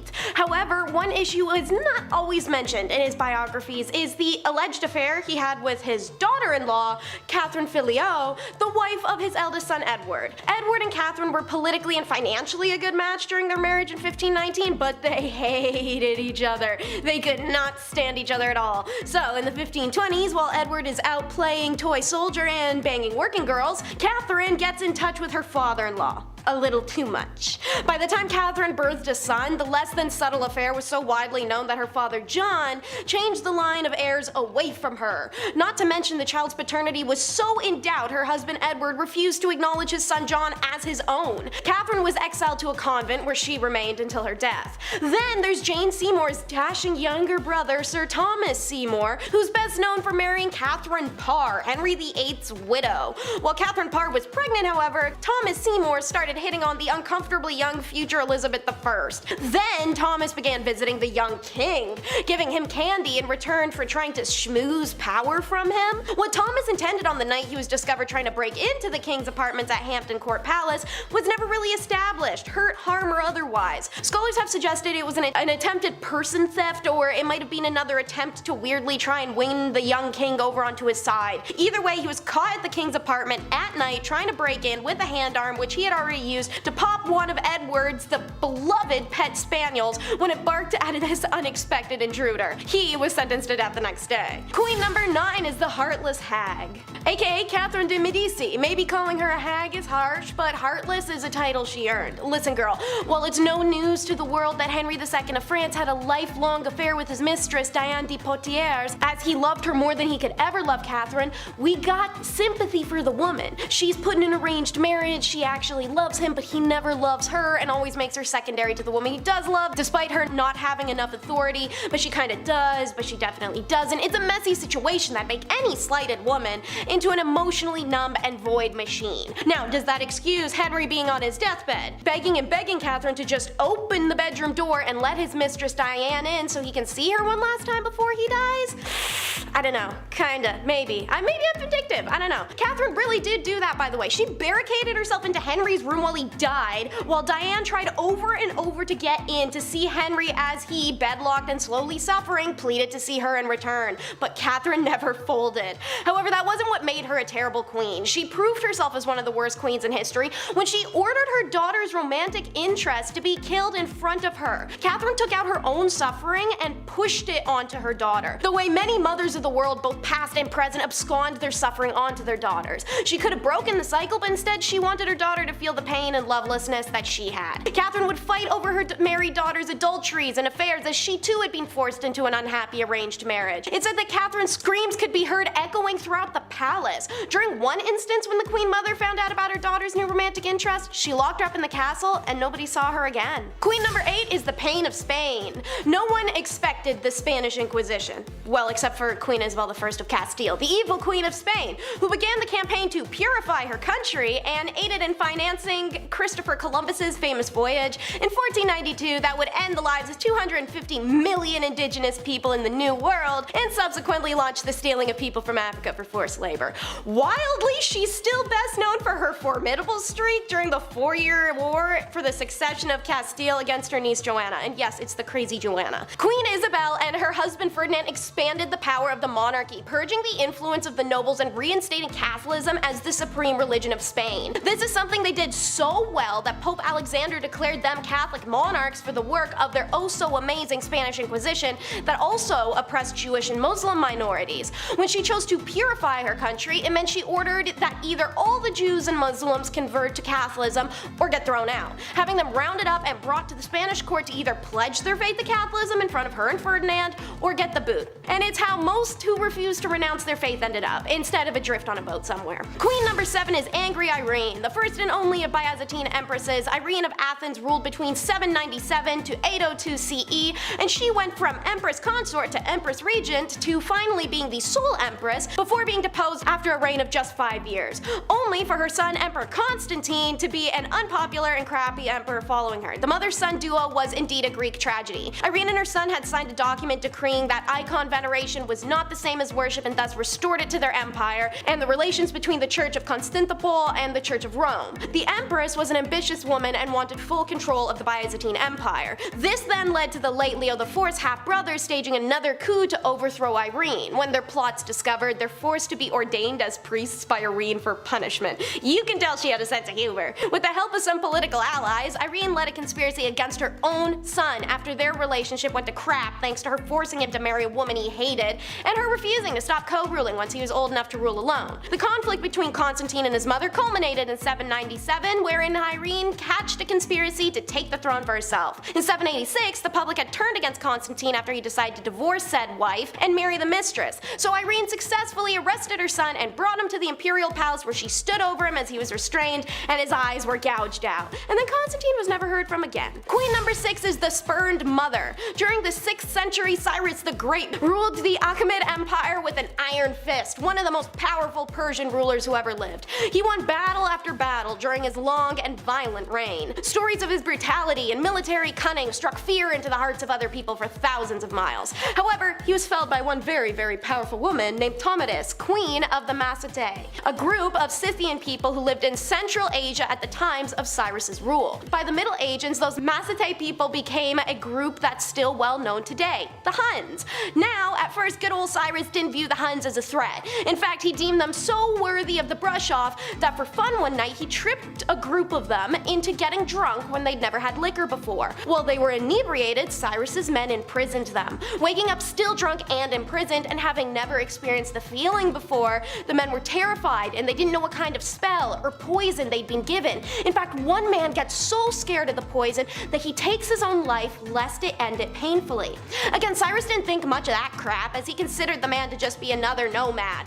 But he was far from. He was Tomiris's beloved son, and she was their queen. Enraged at her son's death, Tomiris sent messengers to Cyrus demanding answers and compensation. When Cyrus ignored all those requests, the grieving mother wiped her tears, took a deep breath, and decided it was time to rain literal hell on the man. Tomiris challenged the Persians to a battle, and Cyrus accepted. The Massatae had more soldiers who were more well trained than they'd ever let on, and they were mounted on some of the largest steeds the Persians had ever seen. Cyrus was in trouble as Tomiris's men surrounded the Persians on all sides and started killing thousands. As for Cyrus himself, Tomiris personally saw to it that he was cut down by her own sword. Then she placed his severed head in a bag of blood and rode home to celebrate the victory in honor of her fallen son. Queen number 5 is the maniacal mind. Fredegund of Neustria began her life as a forced laborer in the early 500s, but all that labor made her strong because she sure as hell knew how to climb a social ladder. By her early 20s, she'd become a lover and then wife to Chilperic, the king of Francia. As queen, she regularly smoked court members who got in her way or interest in keeping Chilperic installed on the throne, and then paving the way for her son to assume the job when her husband died. To clear his path, Fredegund had to be vicious. At one point in the late 500s, Chilperic was at war with his brother Sigebert, at which point Fredegund simply said, "Baby, let me handle it." And so she effing did, with some poisoned axes and a well-planned hit job. The brutal slaying kept Chilperic in power and kept Fredegund in her esteemed role as the king's right-hand woman.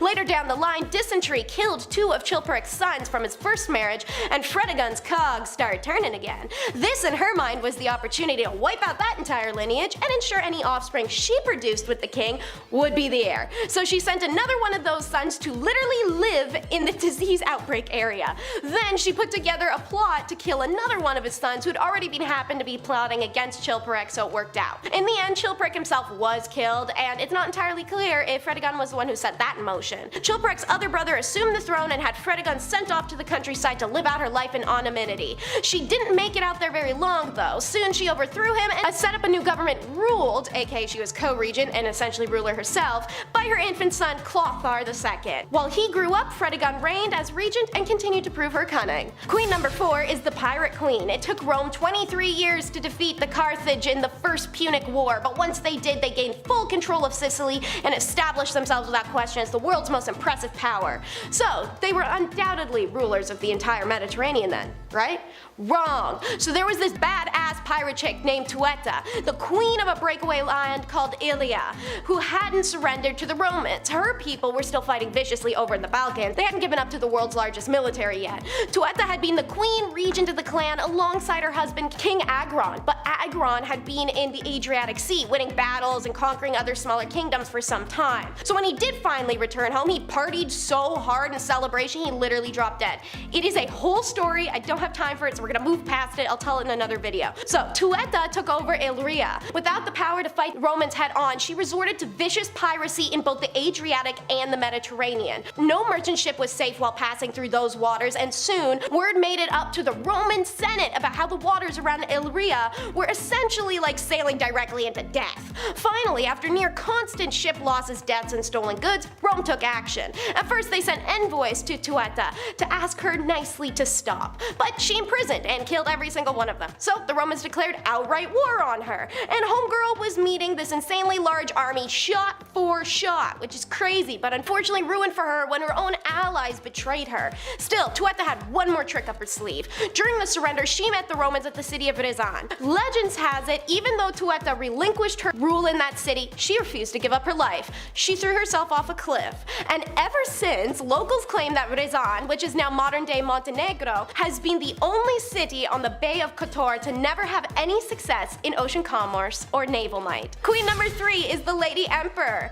She left an undeniable mark in history, seeing as Wu Zetian, also known as Wu Zhao, is the only female emperor in Chinese history. From 665 to 705, she started as an empress consort and upgraded over time to the Empress Dowager, establishing the Wu Zhou dynasty. Wu's rise to power is thanks to her strategic maneuvers and political alliances. She initially gained Emperor Gaozong's favor in lieu of her romantic rival, and his literal wife, Empress Wang. In 652, she gave birth to her first son and her second in 653, but the emperor had already designated his eldest son from another consort as his heir. However, tragedy struck when Wu had a daughter, but she made it work, weirdly. Disturbingly, accounts suggest that Wu orchestrated her daughter's death and falsely blamed the emperor's wife for the demise so as to finally be rid of her. Wu even orchestrated the brutal death sentence of the empress, as her legs and feet are severed before she was drowned in wine. While historical portrayals have often depicted Wu Zetian as ruthless and morally questionable, historians urge us nowadays in modern times to be critical in considering the potential biases and political motivations of those who documented her in ancient times, when women usually never ruled. Scholars have recently re-evaluated her reign, examining her accomplishments and contributions to the empire. Queen number 2 is the Celt Pirate Queen. That's right, a second pirate queen.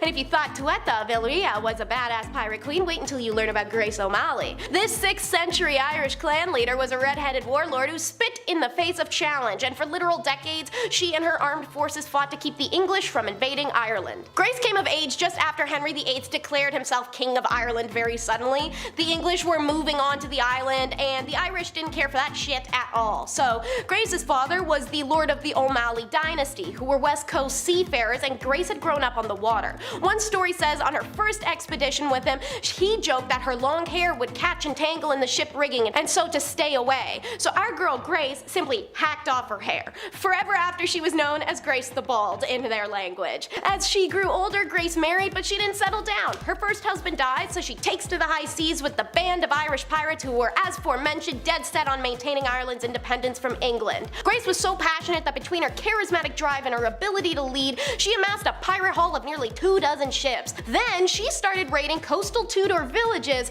on the other side of Ireland and England like a true pirate scoundrel. She did this for decades, quite literally until Queen Elizabeth I got sick of it and appealed to Grace for a meeting, which she agreed to on the condition that some of her captured Irish family members are freed. What happened next remains stuff of legend amongst Irish people today. Grace met with the Queen Elizabeth and infamously refused to bow before Her Majesty. That was unheard of at the time, but O'Malley didn't see herself as one of the Queen's subjects and she cared very little for formalities. Symbolically, that bow ended up being significant because it marked the practical end of Grace's vicious reign, and her family members were released from captivity, but in exchange, her days of piracy on the high seas were over for good. Queen number 1 is the world's most foul, but to be totally realistic, also the most misunderstood and badass queen. You know her, you love her, it's Ranavalona, who reigned Madagascar alongside her husband until his abrupt death in 1828, at which point Rana looked over her country and the people and decided,